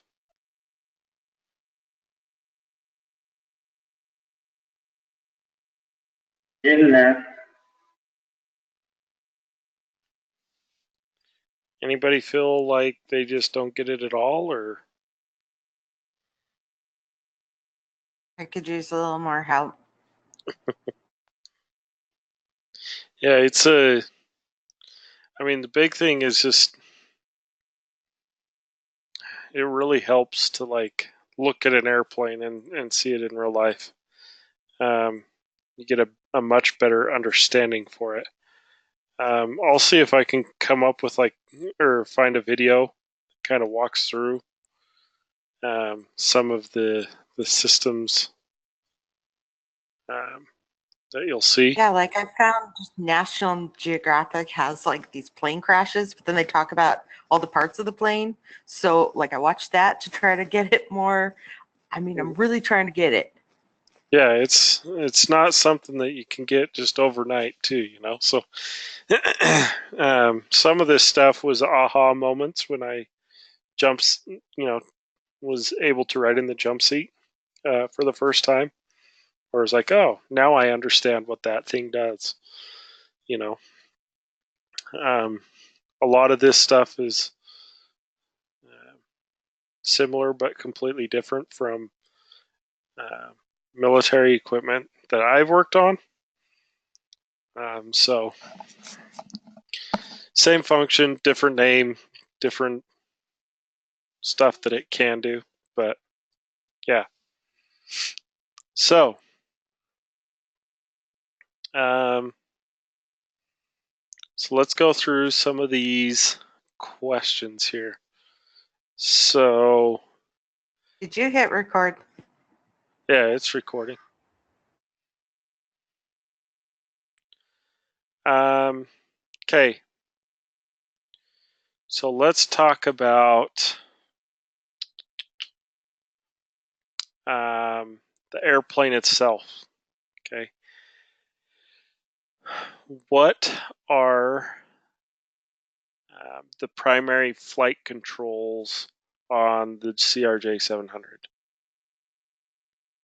So primary flight controls means like what are the primary surfaces that move and help us control the aircraft? Ailerons, rudder, elevator, slats, and flaps. Okay, slats and flaps aren't primary, they're secondary controls, but elevators, rudder, ailerons, and then on the CRJ 700 we have what's called a multifunction spoileron. So what happens is at slower speeds, these multifunction spoilerons are inboard. Remember, our ailerons are on the outside edges of the wings, or on the exactly what I said, outside edges. These multifunction spoilerons are on the inside edges of the wings. So what they do is they help control the aircraft at slower speeds. So yeah. Are those spoilerons the ones that flip up and the flaps flip down? Kind of. The multifunction spoilerons will act with the ailerons to help assist. So there's some above and some below the wing, and they'll kind of like open and close on the side that the aileron's opening, moving up and down on. So they work with the ailerons simultaneously with the ailerons. Now the spoilers, they'll pop up on the wing, on the bottom and on the top. when the aircraft touches the ground. So once it gets weight on wheels, the spoilers will deploy and help slow and dump the lift off the aircraft. But the multifunction spoilerons are using the same spoilers, just with a lot less movement and in conjunction with the aileron. So 4 primary flight controls on the CRJ 700: elevator, rudder, ailerons, multifunction spoilerons. Okay? You need to know that. Wait, so aileron, rudder, elevator, multifunction, spoilerons, and what was the other one? That was it. Elevator, rudder, ailerons, multifunction spoilerons. So 4, right? Got it. Okay, so some of the secondary ones would be like our slats, right? Our slats drop off the leading edge of the wing. Our flaps drop off the trailing edge of the wing, so the backside of the wing, to help change the shape of our wing to give us more lift, right, at slow speeds. You also have like trim tabs, things like that would be secondary controls.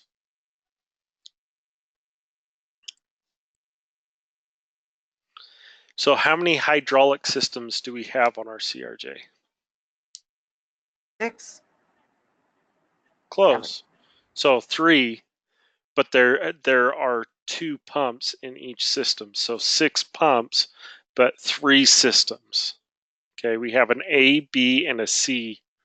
Okay, or I'm sorry, a 1, 2, and a 3. And then the 1, 2, and 3 have 2 pumps. They have an A and a B pump. Does that make sense? Nope. Okay.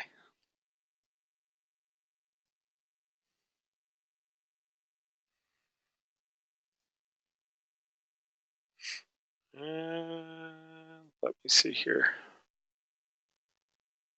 Do I have notepad? If it helps, when you're talking about a car, there are 3 primary hydraulic systems in your car: your transmission, your power steering, and your brakes. But each of those only has 1 pump. That pump goes out, you lose the system, you lose the brakes, or you lose the steering. Airplanes have everything, so everything is overlapping with double pumps. Yep. Cars are pretty much guaranteed to break down, planes are not. Maybe that doesn't help, I don't know. So what we have in our CRJ is we have 3 systems. Okay, so we have a 1, 2, and a 3. 1, 2, and a 3. Each system has 2 pumps. Okay, so this one would be an A, this one would be a B. Okay. Does that make sense? So this would be 3A, 3B. Yes. Okay. So pumps 1 and 2 are our primary pumps. Okay, these are powered by the IDGs or the APU. Okay. Pumps 3A and 3B are auxiliary pumps. These are backup. Okay. So these are redundancy for pumps 1 and 2. These are controlled by the the emergency power, the ADG, that little propeller that pops out in the front of the airplane. You know what I'm talking about? Yeah. That powers pump 3B and 3B only. So that is your most essential, like necessary equipment is powered by the 3B pump only in emergencies.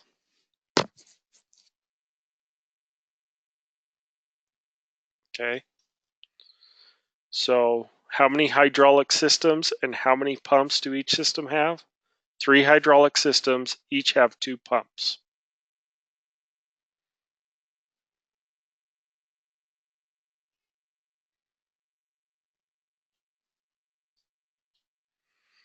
Okay, what areas of the CRJ 700 are anti-iced using the bleed air from the engines?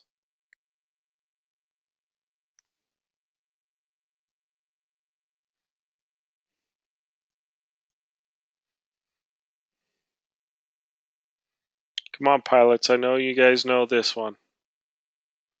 Usually the wingtips are leading edge.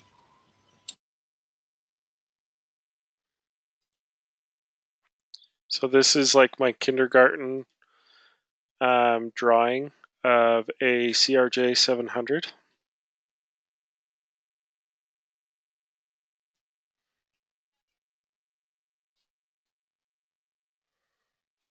Can you restate the question?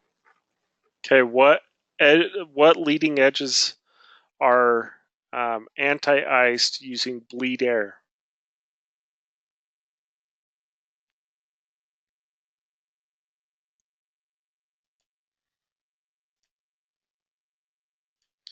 Okay, the answer to that is the leading edges of the wing. Okay, so the leading edges of the wing, and then the engine cowls. Let me see if I can pull up a picture. It'll look a lot better than my little hand drawn. Yeah, that makes sense. It's a lot like how the TKS, and then you have your boots, because that's all you really need is your leading edge of the wings and your engines to fly. So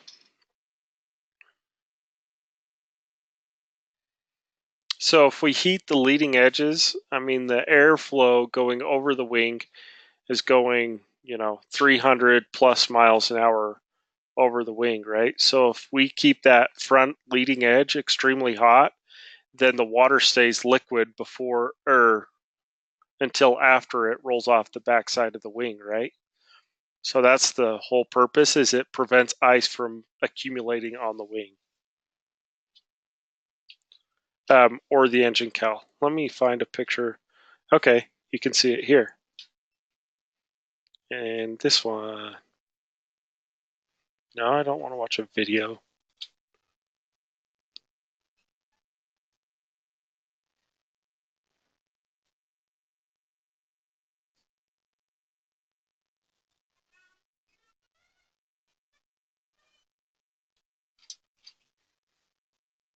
Yay. Okay.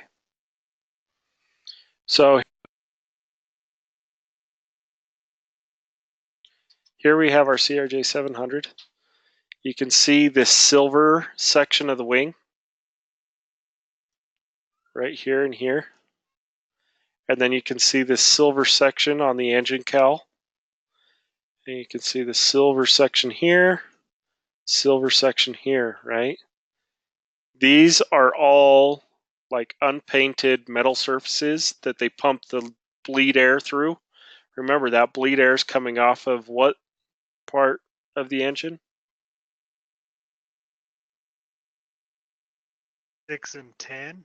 Yeah, 6 and 10. So the 6 and 10th stage. So it's super freaking hot, right? We're talking like 500 plus degrees. This air is pumped through the wings and it just heats up this metal surface. If anti-ice is on it and you touch that surface, you'll get a 3rd degree burn instantly. Like, it's bad stuff. It's worse than touching your stove. Now, do the wings on the tail have a specific name, or? So just say the leading edge of the wing and the engine cowl. Okay, that's it. Mm-hmm. And the tail sticking vertically has that edge too, but we don't need to point that out. Right. So the leading edge of the wing just basically means all wings, all aerodynamic surfaces have it. Okay. Okay. Um, So the leading edge of the wing, engine cowls. Yep. Done. Okay. Now, remember, those surfaces are anti-iced using bleed air. Those are the only two surfaces that are anti-ice using bleed air from the engines. What other things do you think might need to be anti-iced, and how do you think they're anti-iced?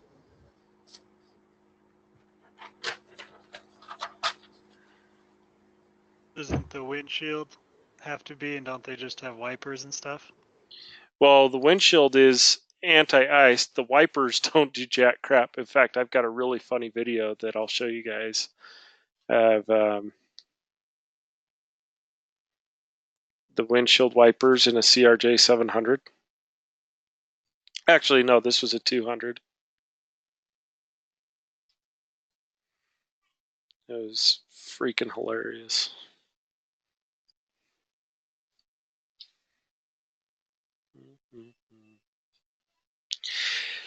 Okay, so windshields. What else? My pilot should know this.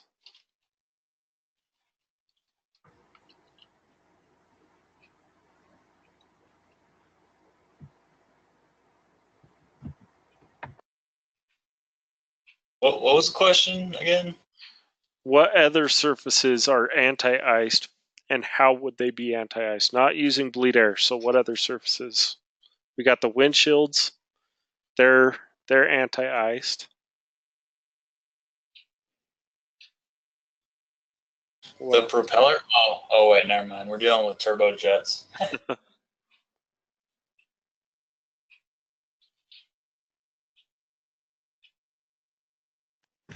I think the fuselage, but you don't really need that, do you?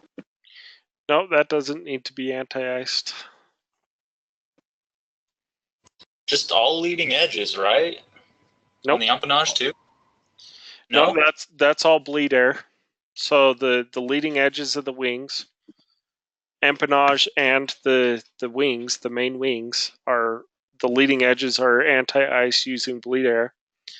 So you got the other things that are anti-ice are your windshields and your pedostatic ports. So pedostatic tubes, or the pedo tubes, is static ports. So these are things that provide the information to the cockpit. So like your altimeter, your vertical speed indicator, all of those things use these little antennas and little ports on the outside of the aircraft. So the windshields and those ports are all anti-iced using AC electrical current, like a curling iron, right? Yeah, they call it pitot heat, I think. Yeah, so pitot heat is, yeah, I mean, those pitot tubes, touch those pitot tubes when you're outside and you have pitot heat on, it's going to burn the crap out of your fingers, right? Every time. So here you go. Here's a video of windshield wipers in a CRJ. I hope it works good enough that you guys can actually see it. This was me filming in the jump seat.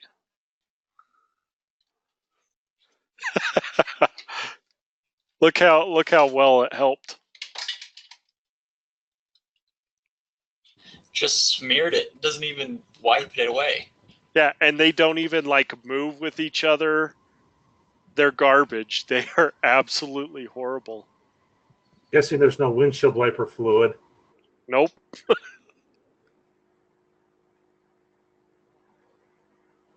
So do they just have like wires in the glass, like how the back of your car has, like a defrost in the back window of your car? Is it kind of like that? Yeah, it's kind of like that, but it's around the outside of the windshield, and there's actually two layers of glass, and so they superheat that inside layer, or not the inside, the in between the two, right?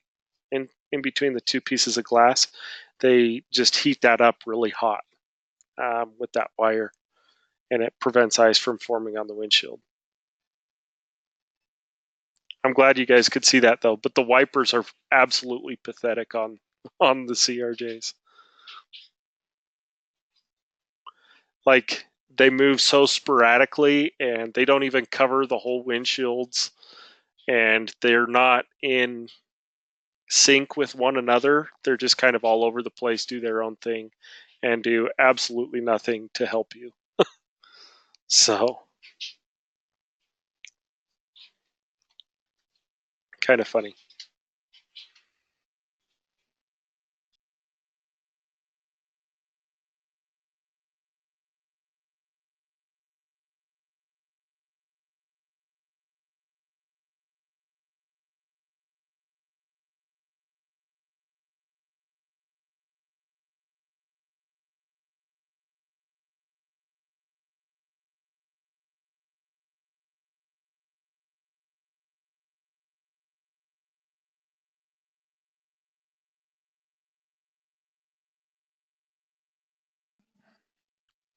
Sorry about that.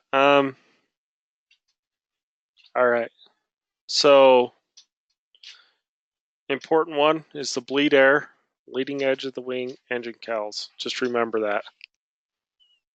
Okay. What are the two primary sources, or I'm sorry, what are the two primary functions of the APU?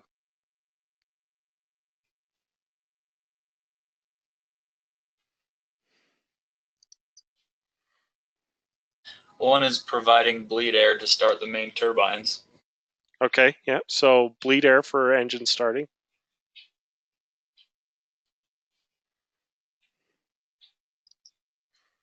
It's also to operate the auxiliary accessories when the engines are not running. Okay, be a little more specific. Well, so let's talk about like main flight, right? Here's what I found on the web for flight brag.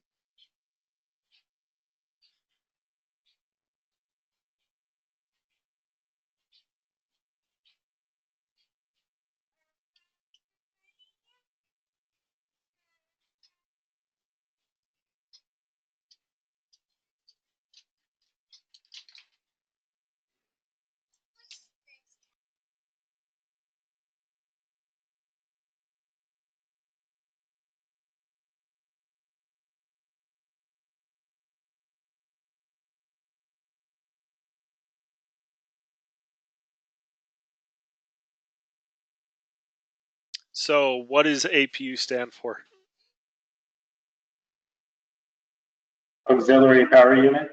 Okay, so what is the second purpose of the APU?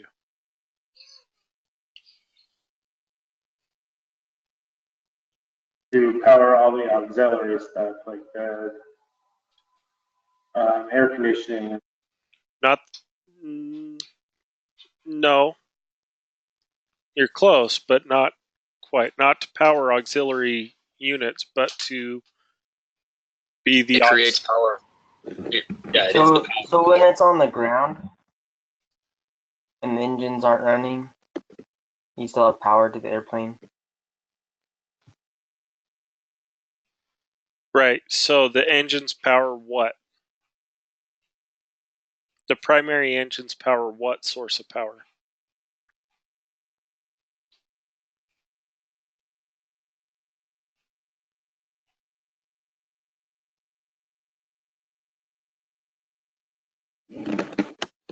DC current, right? Nope. AC? Yeah, so it's, but what generator is being used? What generator is the primary engines powering? The IDG, right? Integrated drive generators.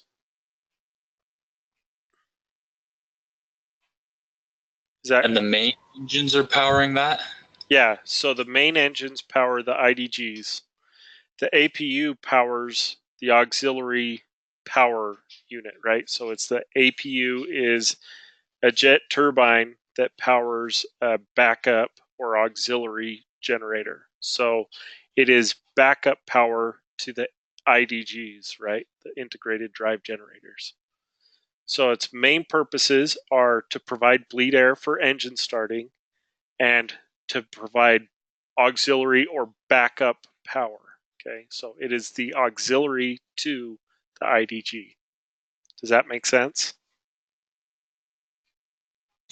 Yeah, I Yeah, forgot that about. makes sense. Totally forgot about those. What runs air conditioner if they're AC if they're not plugged into like ground power? So do they just shut that down because it's such a drain? So it's the APU. The APU, when they're just sitting on the ground waiting for engine start before they get pushed back, they'll turn on the APU, and the APU is powering the air conditioning and stuff like that. How do they deal with the thrust coming from that? Is it enough to be of any consequence to the airplane? No, it doesn't provide thrust of any sort. It's just like an engine that solely powers a generator. But it is a turbine. I mean, in order for it to work, it would have to create some kind of thrust, right? Well, exhaust, right? So, I mean, I guess there would be a small amount of thrust, but it would be immeasurable and not enough to even move the aircraft. So, let's see. Basically, the amount of air that's being taken in is just enough to compress and to drive the turbines in the system, and then just blown out as exhaust, not as thrust. There's not enough air being pulled in. Right. It's kind of a more of a balanced thing than the engines. All right. Yeah, it's not really even a balancing. It's just it's a generator. I mean, do you guys have a generator for like your trailer? So it's just a generator. Yeah, it's a generator. Simple. There's actually in the construction world essentially turbine heaters. Kind of works the same way. Instead of it being an engine that runs it basically is spraying diesel directly onto this hot core, and then it's got this hot core is basically sucking air in the back, driving a turbine to blow the air out the front. So it's blowing air out at like 200 degrees at 50 miles an hour. Yeah. Don't ever stand close to those. They'll actually catch denim on fire. Yeah. So let's see. I'm going to show you guys a picture here. I'm just trying to find it.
Should we just move on with the test review? I think we got a general idea of APUs. Yeah. So let me just show you what the APU exhaust port looks like. So this is the APU exhaust port, just comes out the tail cone. And it's just shooting hot air out of there. But it's just this little, here's the intake up here on the tail. It comes in here, generates power using a turbine, and then just shoots the exhaust out the back of the airplane.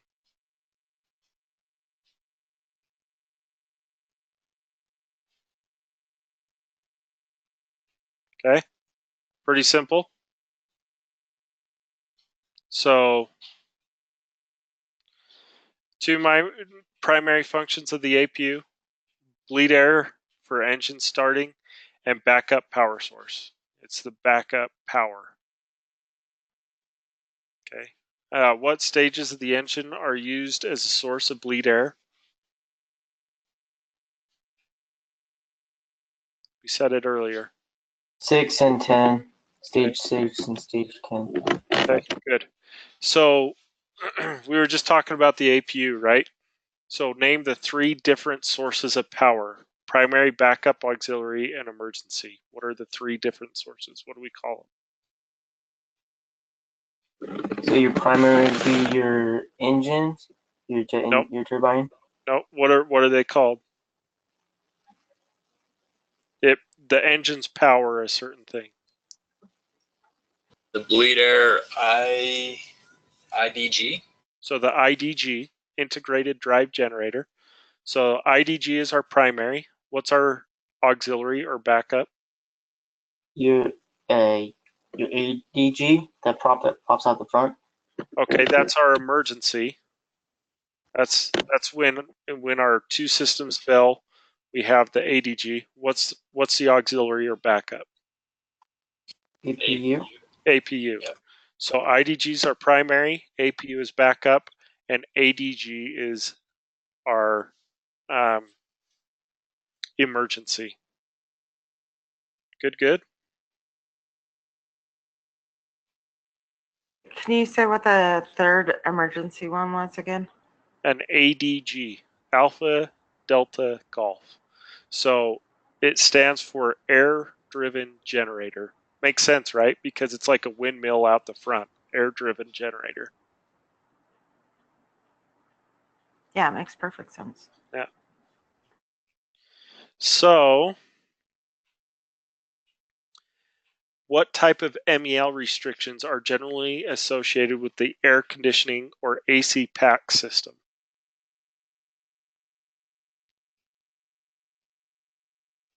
You guys remember talking about this with the MELs?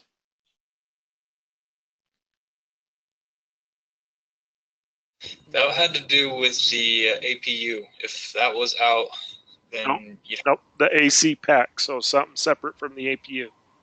No, I could have swore he was talking about if one is out, you have to have one of something else and the APU. Yeah, that's the IDG and the APU, right? Our primary and secondary sources of power, right? But we're talking about the AC pack. So the AC pack is our environmental control, right? So this provides cabin pressure, it provides air conditioning, stuff like that for our passengers, keeps them nice and comfy, right? So there's a restriction that we commonly see whenever we have an AC or the pack out, right? You guys remember what it was? Wasn't it limit, like an altitude limit? Altitude restriction, exactly. Was it, I want to say 1,700? 1,000? 17,000? Nope. 31,000 feet. Okay. So I'm not so worried about the altitude restriction right now, as far as like what you're limited to. But just know that whenever we see anything, or whenever we see a pack out, always associate an altitude restriction with the pack out. Okay. When you guys get to the airline, that's when you'll learn what altitude restrictions are associated with it. Okay.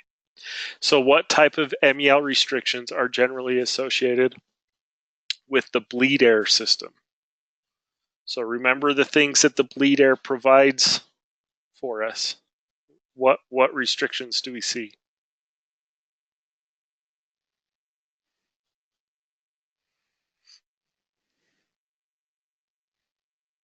Probably an altitude restriction again.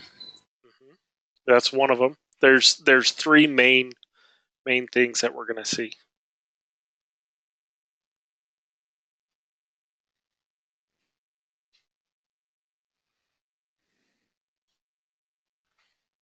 So altitude restriction, what does the bleed air, we just talked about one of the systems that the bleed air provides heat to.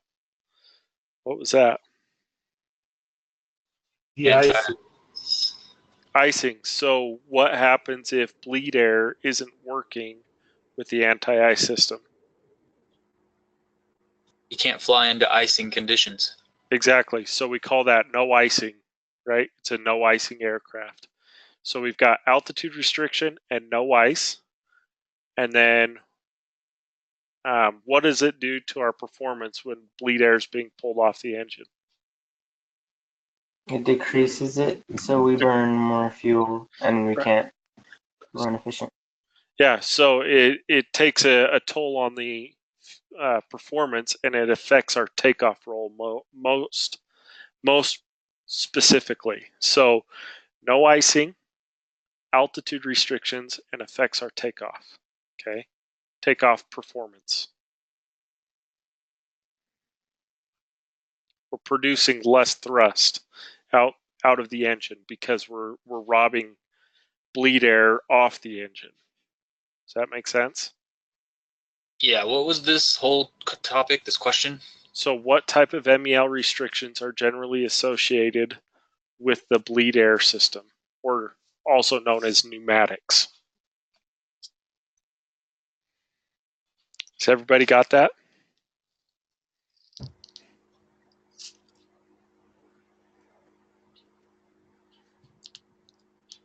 All right.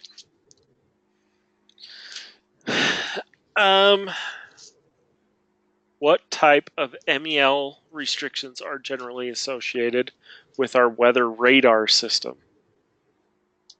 Should be pretty self-explanatory, right? What does our weather radar do?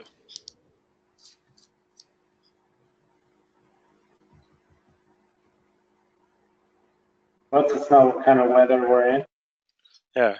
Most specifically, precipitation, also known as thunderstorms, right? So if that's not working, what do you think we are restricted to? Avoid thunderstorms. Right. Avoid. So no dispatch into hazardous weather or thunderstorms. Exactly. We can't go into a thunderstorm if the pilot can't see what's in front of him, right?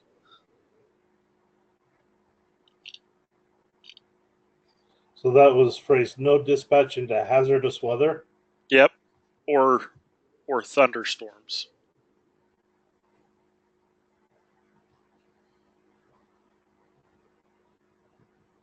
Everybody good with that one? Alrighty. Yep. So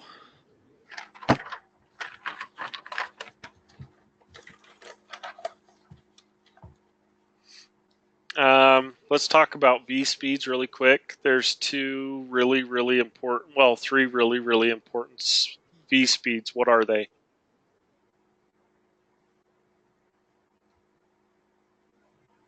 V1, VR, and V2. Yep, V1, VR, V2. Okay, which one is known as the takeoff decision speed? V1. V1. Good. So V1, our takeoff decision speed. With that being said, what is V2? Takeoff safety speed. Yep, so safe speed. Yep. Yeah. Takeoff safety speed. Very good. What is VR? It's rotate. That's where the nose starts to come off the ground. Good. So that's That's where we apply the back pressure on the yoke and lift that fat bird off the ground. Okay. All right. Very, very good. So what is the max takeoff weight of the CRJ 700? I hope Davis talked about this yesterday.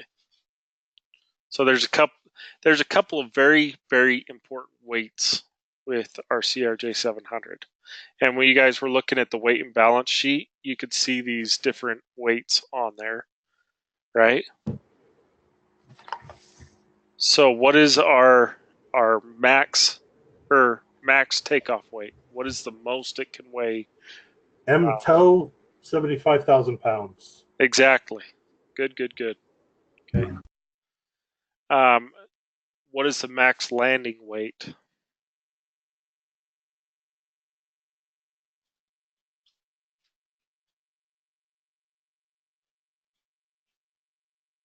Anybody know? Also known as the MLDW.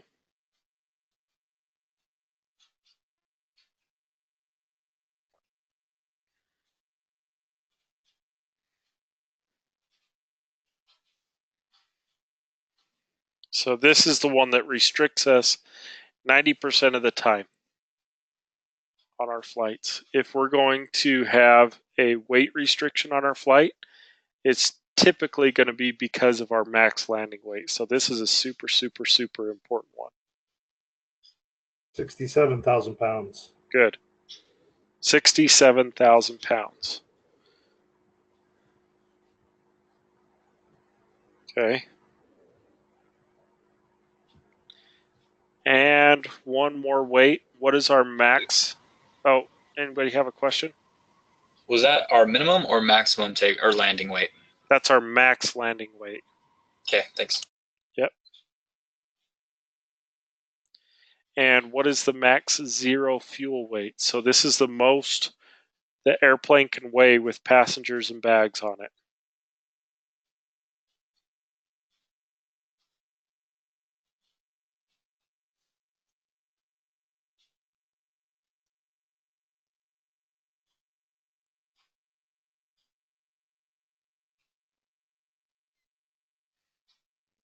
Anybody know?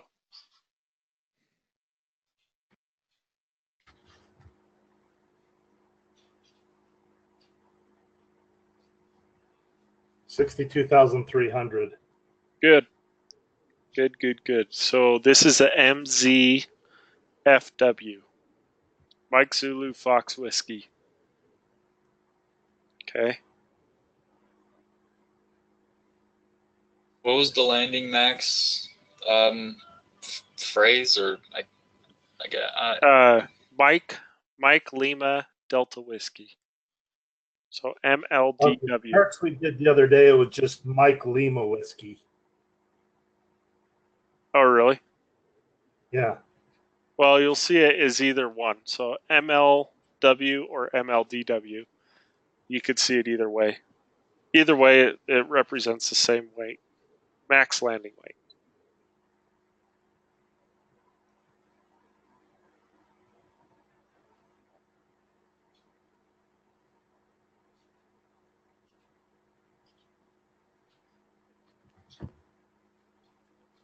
All right. How does everybody feel about that so far? Everybody good with the weights? So max takeoff weight means so the max ramp weight is 75,250 pounds, right? So 250 pounds, why? Why is it more than our max takeoff weight?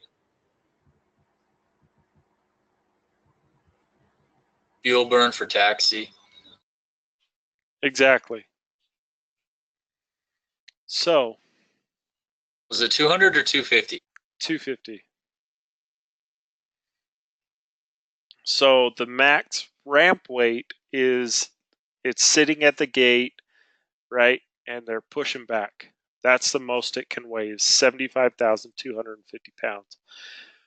Once it pulls up to the runway and turn, like it's on the runway ready to take off, the most it can weigh is 75,000 pounds. Okay.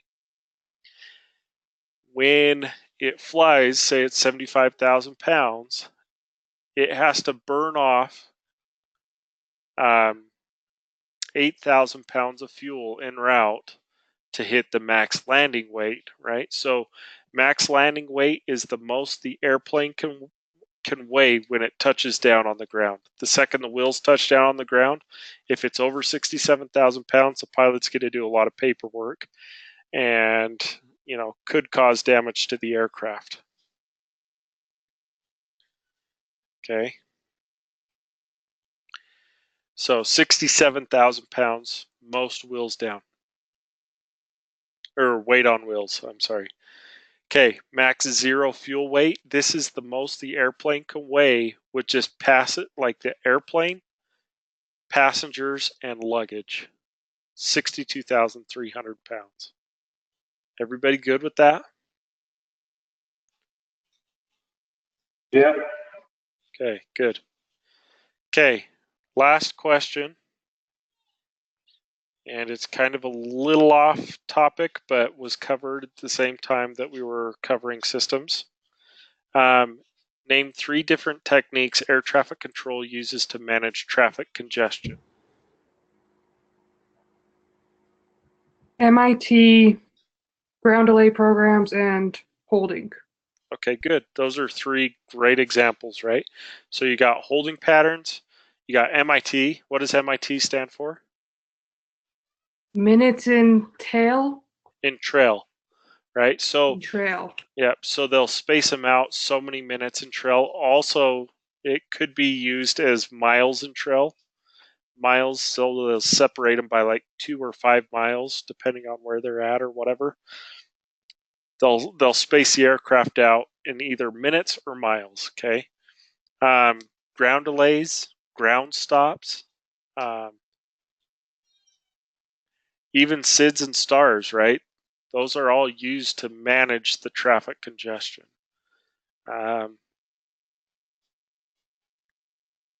And there's several others, like they have a whole slew.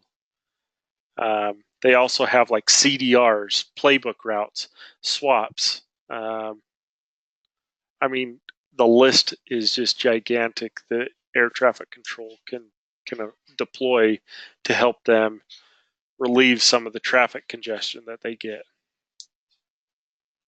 Okay, so pick 3 of your favorites and use them. Okay.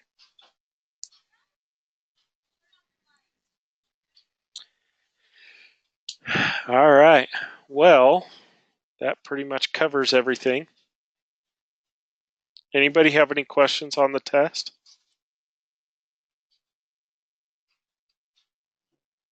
That'll be tomorrow morning, or I guess tomorrow afternoon at the beginning of class. Yep. Okay, cool. Sounds good. All right. Study up. This test is fairly easy, a lot more straightforward than some of the other tests because you're dealing with absolutes, right? There's no ifs, ands, or maybes on this. It's like absolutely this is 100% the answer. There's no only weight and balance charts. Nope, you're not going to fill out a weight and balance.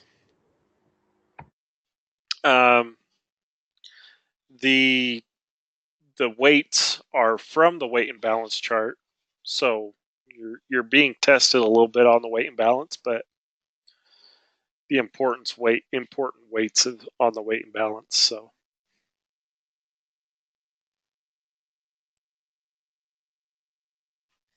Okay. All right. Well, if there's no questions, I will talk to you guys later.